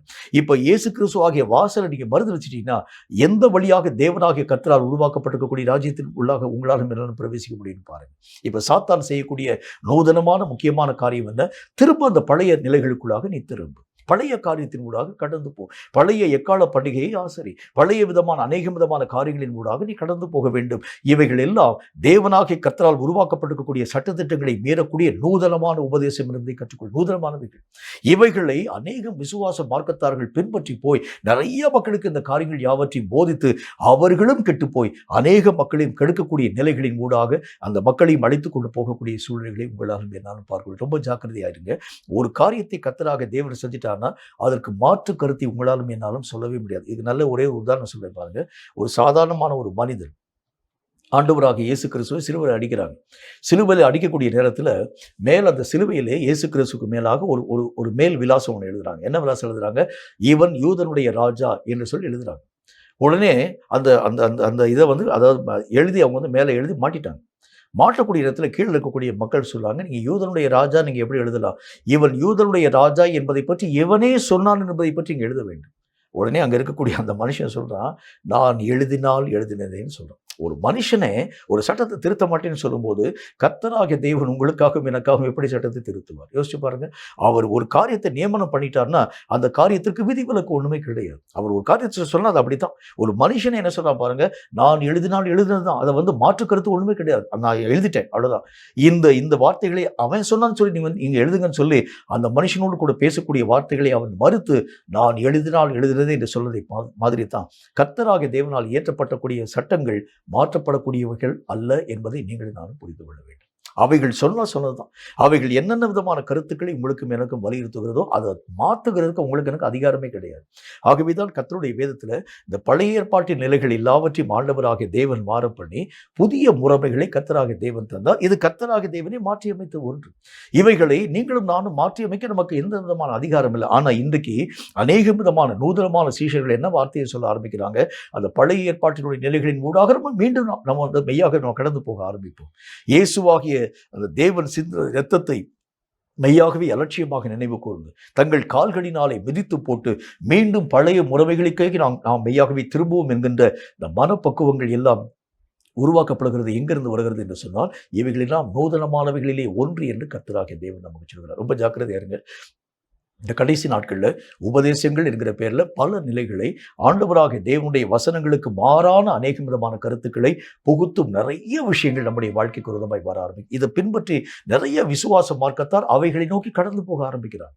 இந்த மாதிரி விஷயத்தில் தான் விசுவாசிகள் ரொம்ப ஜாக்கிரதையாக எச்சரிக்கையாக உங்களை ஆண்டவராகிய தேவன் அழைத்த அழைப்பை விட்டு நூதனமானவைகளை பின்பற்றாத ஒரு மக்களாய் உங்கள் நிலைகளை பாதுகாத்துக் கொள்ள வேண்டியது அவசியம். இன்னொரு காரியத்தை பாருங்க. கர்த்தருடைய வேதம் சொல்லக்கூடிய மற்றும் ஒரு வார்த்தையை பற்றி ஆண்டவராகிய தேவன் நமக்கு சொல்லுகின்றார். 1 தீமோத்தேயுவின் புத்தகத்துல அதுல 3வது அதிகாரம் 6, 7 ஆகிய வசனங்கள். இந்த வார்த்தையை நமக்கு 1 தீமோத்தேயுவின் புத்தகம் 3வது அதிகாரம் 6, 7 ஆகிய வசனங்களை வாசிக்கிறேன், கேளுங்க. அது என்ன சொல்லுது பாருங்க. அவன் இருமா படைந்து பிசாசு அடைந்த ஆக்கினிலே விழாதபடிக்கு நூதன சீஷனாய் இருக்கக்கூடாது. அவன் நிந்தனையிலும் பிசாசின் கண்ணியிலும் விழாதபடிக்கு புறம்பானவர்களால் நல் சாட்சி பெற்றவனுமாய் இருக்க வேண்டும். நூதனம்னா எதை ஆண்டவராகிய தேவன் சொல்கின்றார்? சாட்சியற்ற ஒரு வாழ்க்கையிலாம் நூதனமான ஒரு வாழ்க்கை. ஒரு கிறிஸ்துவாகிய தேவன் உங்களையும் என்னையும் அழைத்ததற்கு என்ன காரணம்? அப்போஸ்தலர் நடவடிக்கைகளில் ஆண்டவராகிய தேவன் சொன்னார், மெய்யாகவே நீங்களும் நானும் உலகம் எல்லாவற்றையும் சாட்சிகளாய் காணப்பட வேண்டும். அவருக்கு சாட்சிகளாகத்தான் உங்களை என்னையும் கர்த்தர் அழைச்சார். ஆனா இவன் என்ன செய்யறான் பாருங்க, நல்ல சாட்சி பெறுகிறதுக்கு சம்மதிக்காத ஒரு வாழ்க்கை. இதுக்கு பேர் தான் நூதனமான ஒரு காரியம். தேவனாகிய கர்த்தரால் நியமிக்கப்பட்டிருக்கக்கூடிய சட்டங்களுக்கு புறம்பாக என்ன காரியம் உருவாக்கப்படுகிறதோ அவைகள் எல்லாம் நூதனமானது. இப்ப இவன் என்ன செய்யறான் பாருங்க, கர்த்தருடைய வேதம் சொல்கிறதை போல அவன் நிந்தனையிலும் பிசாசின் கண்ணியிலும் விழாதபடிக்கு புறம்பானவர்களால் நல்ல சாட்சி பெற்றவனுமாய் இருக்க வேண்டும். இவன் நூதன சேஷனா இருக்கக்கூடாது, நல்ல சாட்சி பெற்ற ஒரு வாழ்க்கை வாழ வேண்டும். அப்படின்னா என்ன அர்த்தம்? நல்ல சாட்சி பெறாத எல்லா விதமான மனிதனும் நூதனமானவர்களாய் காணப்படக்கூடியவர்கள், ஆண்டவராகிய தேவனுடைய சட்டங்களுக்கு புறம்பாய் காணப்படக்கூடிய ஒரு மக்கள், தேவனுடைய நியமங்கள் யாவற்றிற்கும் எதிரடியாய் காணப்படக்கூடிய வாழ்க்கை வாழக்கூடியவர்கள். நீங்களும் நானும் எந்த இடத்தில் நீங்கள் கடந்து போக ஆரம்பித்தாலும் உங்களை பார்க்கக்கூடிய தேவனை அறியாத ஒரு மனிதன், இவன் உண்மையாகவே ஆண்டவராகிய தேவனுடைய மனிதன் என்கிறதை பற்றி சாட்சிகளை உங்களையும் என்னையும் பற்றி அவர்கள் பேச வேண்டியது அவசியம். இதுக்கு நல்ல ஒரு உதாரணம் உங்களுக்கு சொல்ல பாருங்க. எலிசா என்கிற தீர்க்கதரிசி ஒரு பட்டணத்துக்கு அடிக்கடி கடந்து போவார். கடந்து போகக்கூடிய நேரத்தில் அந்த பட்டணத்தில் இருக்கக்கூடிய ஒரு ஸ்திரீ இந்த தேவனுடைய மனிதன் போக்கும் வருத்தமாக இருக்கக்கூடிய அந்த காரியங்களை கண்ட மாத்திரத்தில் அவள் மெய்யாகவே சொல்ல ஆரம்பிக்கின்றார், இந்த மனுஷன் வரக்கூடிய இந்த மனுஷனை நான் பார்க்குறேன், இவன் உண்மையிலே கர்த்தராக தேவனுடைய மனுஷனாக இருக்கிறதுனால என்னுடைய மேல் வீட்டு அறையில் இவனுக்கு மெய்யாகவே ஒரு அறை ஒன்றை ஆயத்தப்படுத்தி இவனுக்காக நான் ஒரு கட்டில் ஒன்றை போட்டு ஒரு மெத்தை ஒன்றை வெறித்து அதன் பின்பதாக இவன் மெய்யாகவே தங்கும்படிக்காக ஒரு குத்துவிளக்கு ஒன்றை வைத்து இவன் போகக்கூடிய இடத்திலே வரக்கூடிய இடத்திலே தங்கும்படியான காரியத்தை நான் உருவாக்குவேன். அந்த அம்மா சொல்லும் போது என்ன சொல்றாங்க, இவன் உண்மையாகவே கர்த்தருடைய மனுஷன் என்பதை நான் பார்க்கிறேன். அப்படித்தான் உங்களையும் என்னையும் பார்க்கக்கூடிய மனிதர்கள் அத்தனை விதமான மக்களுடைய வாயிலும் இருந்து வர வேண்டிய வார்த்தை, இவன் கர்த்தருடைய மனிதன் என்பதற்கு இவனுடைய வாழ்க்கை ஒரு சாட்சி. இவனுடைய வாழ்க்கையுடைய நிலைகளை பார்க்குற இவன் போய் பேச மாட்டான். இவன் பித்தலாட்டமான ஒரு வாழ்க்கையின் மூடாக கடந்து போக மாட்டான். இவன் சாட்சியான ஒரு மனுஷன். இவன் தீமையான எந்த விதமான வம்பு வழக்குகளின் மூடாக போக மாட்டான். இவனுடைய வாழ்க்கையில் நான் கர்த்தராகிய தேவனுடைய எல்லா விதமான சாட்சிகளை நான் பார்க்கிறேன். எத்தனை கோபமுட்டு ஆரம்பித்தாலும் எல்லா விதமான மக்களையும் மன்னிக்கக்கூடிய மனம் பெற்றவனாய் விளங்குகிறது இவன் கர்த்தராகிய தேவனுடைய உண்மையான ஊழியன் என்கிறதை பற்றி சாட்சி பெற்ற ஒரு வாழ்க்கை வாழும்படிக்காகத்தான் நீங்கள் நான் அழைக்கப்பட்டோம். ஆனால் இன்னைக்கு கிறிஸ்தவம் தூஷிக்கப்படுவதற்கு என்ன காரணம் தெரியுமா? அவர்கள் எல்லா விதமான மக்களாலும் நீங்களும் நானும் நிந்திக்கப்படுவதற்கு என்ன காரணம் தெரியுமா? கிறிஸ்தவம் எல்லா விதமான மக்களாலும் பழித்து பேசுகிறதுக்கு காரணம் தெரியுமா? சாட்சி இல்லாத நம்முடைய வாழ்க்கை நிமித்தமாகத்தான். வெளியே சமாதானத்தை பற்றி பேசக்கூடிய நாம் உள்ளே சண்டையும் சச்சரவும் நிறைந்த ஒரு வாழ்க்கை வாழ ஆரம்பிக்கிறோம். என்னுடைய ஃபேமிலியில் இருக்கக்கூடிய மெம்பரை மன்னிக்க என்னால் முடியல, என் குடும்பத்தில் இருக்கக்கூடிய மக்களை மன்னிக்க முடியல, என் சபையில் இருக்கக்கூடிய ஒரு விசுவாசியை மன்னிக்க முடியல, என்னுடைய ஐக்கியத்திலே காணப்படக்கூடிய ஒருவனை நான் பகைக்க ஆரம்பிக்கிறது உடனே கடைசி வரைக்கும் சாகர வரைக்கும் கூட நான் அவனை மெய்யாகவே மன்னிக்க மனமற்ற ஒரு வாழ்க்கை வாழ ஆரம்பிக்கிறேன். இது எப்படி ஒரு கிறிஸ்தவ வாழ்க்கைன்னு சொல்ல முடியும்? இவைகள் எல்லாம் நூதனமாக நிறைந்த ஒரு வாழ்க்கை. அதுதான் கர்த்தராகிய தேவன் சொல்கிறார், சாட்சி இல்லாத எந்த நிலைகளும் நூதனமானவைகள். உங்களுடைய வாழ்க்கையினுடைய நிலைகளை பார்க்கும்போது கர்த்தருடைய சாயலை எல்லா ஜனங்களும் பார்க்கணும். இப்போ ஆண்டவராகிய தேவன் சொல்லிட்டு போனார், என்ன சொன்னார்? உங்களுடைய வலது கரத்தில் ஒருவன் அறிந்தால் அவனுக்கு உன்னுடைய இடது கரத்தையும் திருப்பி காண்பி. உன்னுடைய வஸ்திரத்தை வேண்டும் என்று மெய்யாக கேட்கக்கூடிய அந்த மனுஷனுக்கு உன்னுடைய அங்கேயை நீ விட்டுக் கொடுன்னு சொல்றார். அப்படின்னா என்ன அர்த்தம்? எந்த காரியத்திலும் நீ அவனோடு கூட முரண்டு பண்ணாம சமாதானமா எல்லா காரியத்தையும் செய்யும். அவன் உன்னை அடிச்சா கூட சந்தோஷமாக வாங்கி கொண்டு இன்னொரு அடி அடிச்சுட்டு போப்பான்னு சொல்லு. ஆனால் இன்றைக்கு கிறிஸ்தவ வாழ்க்கையினுடைய நிலைகளை, இப்படிப்பட்ட நிலைகளை உங்களால் என்னால் பார்க்க முடியுமான்னு பாருங்க. எல்லா இடங்களிலும் இவைகளுக்கு புறம்பாக காணப்படக்கூடிய அநேகம் காரியம், பழிக்கு பழி வாங்கக்கூடிய சூழலை, குடும்பத்திலே காணப்படக்கூடிய மக்கள் ஒருவருக்கு விரோதமாய் ஒருவர் காரியங்களை செய்யும், சபையிலே ஒருவர் நிந்திக்கவும் பழிக்கவும் அவமானப்படுத்தவும் எத்தனை காரியங்கள் இந்த நாட்களிலே உருவாக்கப்பட ஆரம்பிக்கிறது. அப்படின்னா இந்த திருச்சபை நூதனமான ஒரு சபை, அந்த விசுவாசிகளால் நிறைந்த ஒரு சபை. இப்படிப்பட்ட சபைகளிலே தேவனை அறியாத ஒரு புறஜாதி மனுஷன் எப்படி உள்ள வருவான்? இங்க பார்க்கக்கூடிய காரியங்களை அவன் பார்க்கிறான். அவன் கேள்விப்பட்ட கிறிஸ்தவத்துக்கும் இங்க இருக்கக்கூடிய கிறிஸ்தவத்துக்கும் ரொம்ப வித்தியாசத்தை பார்க்கிறான். அவன் கேள்விப்பட்ட கிறிஸ்தவம் எல்லா விதமான காரியத்திலும் நன்மை செய்யக்கூடியதாய், தான தர்மம் பண்ணக்கூடியதாய், எல்லா மக்களையும் மன்னிக்கக்கூடியதாய், எல்லா மக்களுக்கும் இரக்கம் பாராட்டக்கூடியதாய் விளங்கக்கூடிய கிறிஸ்தவத்தை கேள்விப்பட்டு உள்ள வந்தான். ஆனா இங்க பார்த்தா அவைகளுக்கு அப்படியே நேர் விரோதமாய் ஒருவர் அடிக்கவும் கடிக்கவும் பட்சிக்கவும் தக்கதான காரியங்களை பார்க்க ஆரம்பிக்கிறது உண்டானால் அவன் எப்படி ஆண்டவராக இயேசுவை தன்னுடைய சொந்த வாழ்க்கையை ஏற்றுக்கொள்ளக்கூடியவராய் விளங்க முடியும்? அப்ப சாட்சி இல்லாத ஒரு வாழ்க்கை வாழக்கூடிய ஒவ்வொரு நிலைகளுக்கும் பெயர் நூதனம் என்று கர்த்தராகிய தேவன் சொல்கிறார். என்னை பார்க்கிறவன் என்னுடைய வாழ்க்கையில் என் பிதாவாகிய தேவனை பார்க்கிறான் என்று இயேசு சொன்னார்.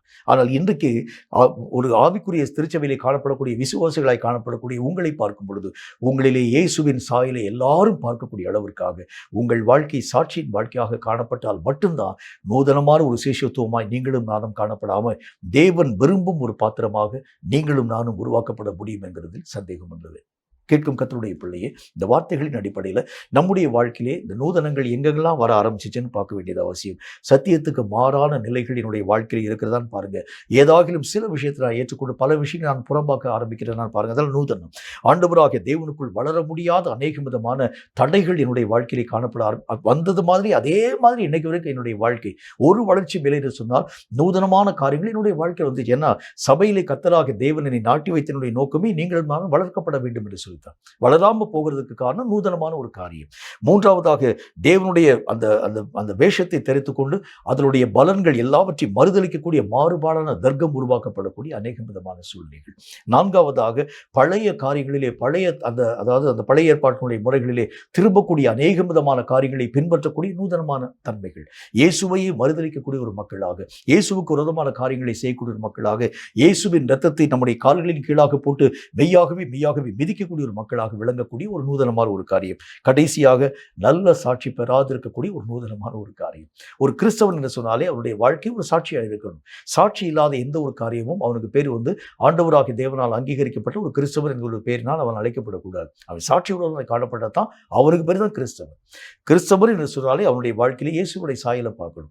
இப்படிப்பட்ட நிலைகள் நம்முடைய வாழ்க்கையிலே வளர விடாத அளவிற்காய் நூதனமான காரியங்களை நான் பின்பற்ற ஆரம்பிக்கிறது உண்டானால் எதிலும் என்னுடைய வாழ்க்கையிலே இயேசுடைய சாயலை பார்க்க முடியாத ஒரு வாழ்க்கை வாழ்றேன். ஆண்டவராகிய தேவனுடைய சத்தியத்தை நான் மெய்யாகவே அடைந்த ஒரு வாழ்க்கை வாழாம சத்தியத்திற்கு புறம்பான வாழ்க்கை வாழ ஆரம்பிக்கிறேன். மட்டுமல்லாம தேவனுக்குள் வளர முடியாம அதே நிலைகளில் கடைசி வரைக்கும் இன்னைக்கு வரைக்கும் அதே விதமான வாழ்க்கை வாழ ஆரம்பிக்கிறேன். இப்படிப்பட்ட நிலைகள் நம்முடைய வாழ்க்கையிலே காணப்படுகிறது உண்டானால் இந்த நூதனமான நிலைகளை விட்டு நீங்களும் நானும் முதல் காரியம் மனம் திரும்பணும். இவைகளை விட்டு நீங்கள் வெளியே வந்தாதான் தேவனாகிய கர்த்தரால் உருவாக்கப்பட்ட அந்த திட்டம், சபையிலே கர்த்தராகிய தேவன் என்ன திட்டத்தை வைத்திருக்கிறாரோ அந்த திட்டம் நம்முடைய சபையிலே உருவாக்கப்படவும் ஆண்டவருடைய நாமத்தினாலே நம்முடைய சபையிலே எழுப்புதலின் அலைகள் பற்றி பிடிக்கவும் தக்கதான சூழ்நிலைகளை கர்த்தராகிய தேவன் உருவாக்குகிறதை உங்களாலும் என்னாலும் பிரத்யேகமாய் கண்டு உணர முடியும். தலைகளை தாழ்த்தி கண்களை மூடி கர்த்தரை நோக்கி நாம் ஜெபம் செய்வோம். சர்வ வல்லமையுள்ள ஆண்டவராகிய கர்த்தாவே, உம்மால் உரைக்கப்பட்ட இந்த பரிசுத்தமுள்ள வார்த்தைக்காக நன்றி. நூதனமான சிஷ்யத்துவம் என்கிறதை பற்றி நாங்கள் மெய்யாகவே கற்றுக்கொள்ள ஆரம்பித்தோம் கர்த்தாவே. எங்கள் வாழ்க்கையிலும் கூட ஏதாகிலும் சட்டத்திற்கு புறம்பான காரியங்கள் எங்கள் வாழ்க்கையிலே வருகிறது உண்டானால், தேவன் சொன்ன வார்த்தைகளுக்கு புறம்பான ஏதாகிலும் காரியங்கள் அல்லது சாட்சியற்ற ஏதாகிலும் ஒரு நிலைகள் அல்லது தேவனுடைய பக்தியின் வேஷத்தை தெரித்துக்கொண்டு பலனை மறுதளிக்கக்கூடிய அநேக விதமான சூழ்நிலைகள், பழைய அநேக விதமான காரியங்களுக்கு திரும்பக்கூடிய தன்மைகள், இப்படிப்பட்ட காரியங்கள் எவைகளாகிலும் ஒன்று எங்களுடைய வாழ்க்கையை காணப்பட ஆரம்பித்தாலும் தேவனால் அங்கீகரிக்கப்பட முடியாத நூதனமான சிஷ்யத்துவம் நிறைந்தவனாக நான் காணப்பட ஆரம்பித்து விடுகிறேன் அப்பா. இந்த வார்த்தைகளை கேட்கக்கூடிய உங்களுடைய பிள்ளைகளுடைய வாழ்க்கை இன்று முதல் சீராக்கப்படவும், இப்படிப்பட்ட ஏதாகிலும் ஒரு காரியம் அவர்களுடைய வாழ்க்கையை காணப்பட ஆரம்பித்தாலும் இன்று முதற்கொண்டு அவைகளை விட்டு அவர்கள் மனம் திரும்பி தேவனாகிய கர்த்தரால் நாட்டப்பட்டிருக்கக்கூடிய அந்த திருச்சபையிலே அவர்கள் வளர்ந்து கர்த்தருடைய நாமத்தினாலே கனி கொடுத்து தேவனுக்கு சாட்சியாய் நின்று தேவனுடைய சித்தம் அந்த சபையில் நிறைவாக்கப்பட, அவர்கள் அதற்கு தடைச்சுவராய் காணப்படாமல் அவர்கள் அதற்கு வழியாய் காணப்பட கிருபைகளை தந்து ஆசீர்வதிக்க வேண்டும் என்று நான் ஜெபிக்கிறேன். கர்த்தர் நிச்சயித்துக் கொண்டு இந்த வசனங்களிலே ஒவ்வொருவரும் நிலைத்தின்று உம்முடைய நாமத்தை மகிமைப்படுத்த நேரே கிருபை தர வேண்டும் என்று இயேசு கிறிஸ்துவின் நாமத்தினால் வேண்டிக் கொள்கிறோம் எங்கள் பரிசுத்தமுள்ள பிதாவே. ஆமென், ஆமென். இந்த வார்த்தைகளை கேட்ட உங்கள் ஒவ்வொருவரையும் கர்த்தர் அளவில்லாமல் ஆசீர்வதிப்பாராக. நூதனமான சிஷ்யத்துவம் என்கிற அந்த நிலைகளை தாண்டி நீங்கள் கடந்து போக ஆரம்பிச்சாதான் தேவன் இந்த சபையிலே உங்களை நாட்டி வைத்ததனுடைய நோக்கம் நிறைவாக்கப்படுகிறதையும், சபை ஆண்டவராகிய தேவனுக்குள் வளர்ந்து பழக ஆரம்பிக்கிறதையும், சபையிலே எழுப்புதலின் வல்லமை உருவாக்கப்படுகிறதையும் கண்கூடாக உங்களாலும் என்னாலும் பார்க்க முடியும். இப்போ எழுப்புதலை பற்றி பல காலங்களுக்கு முன்னாலே கர்த்தர் பேசினாலும் இன்னைக்கு வரைக்கும் ஏன் சபையில் எழுப்புதல் வரலன்னா காரணம் தடையாய் காணப்படக்கூடிய விசுவாச மார்க்கத்தாளாக்களாகிய நம்முடைய வாழ்க்கையுடைய நிலை. இந்த நிலைகள் மாற்றப்பட ஆரம்பிச்சா தேவனுடைய வாக்குத்தத்தம் திருச்சபையிலே தடையில்லாமல் நிறைவாக்கப்படுகிறதை உங்களாலும் என்னாலும் காண முடியும் என்கிறதில் சந்தேகம் ஒன்றுமில்லை. கர்த்தர் இதோ சீக்கிரம் வருகிறார். மாறுநாதா. பிரியமானவர்களே, மந்தையை தப்ப விடாத கொடிதான ஓநாய்கள் உங்களுக்குள்ளே வரும் என்று அப்போஸ்தலனாகிய பவுல் எச்சரித்திருக்கிறார். விசுவாசிகளை இழுத்து கொள்ளும்படியாக சாத்தான் கொண்டு வருகிற மாறுபாடான போதனைகள், நூதனமான ஆராதனைகளை பற்றி அறிந்து கொண்டோம். தேவன் தாமே நம் சபையில் விழிப்புணர்வை ஏற்படுத்தி வஞ்சகத்தில் நின்று நம்மை காப்பாராக. ஆமென்.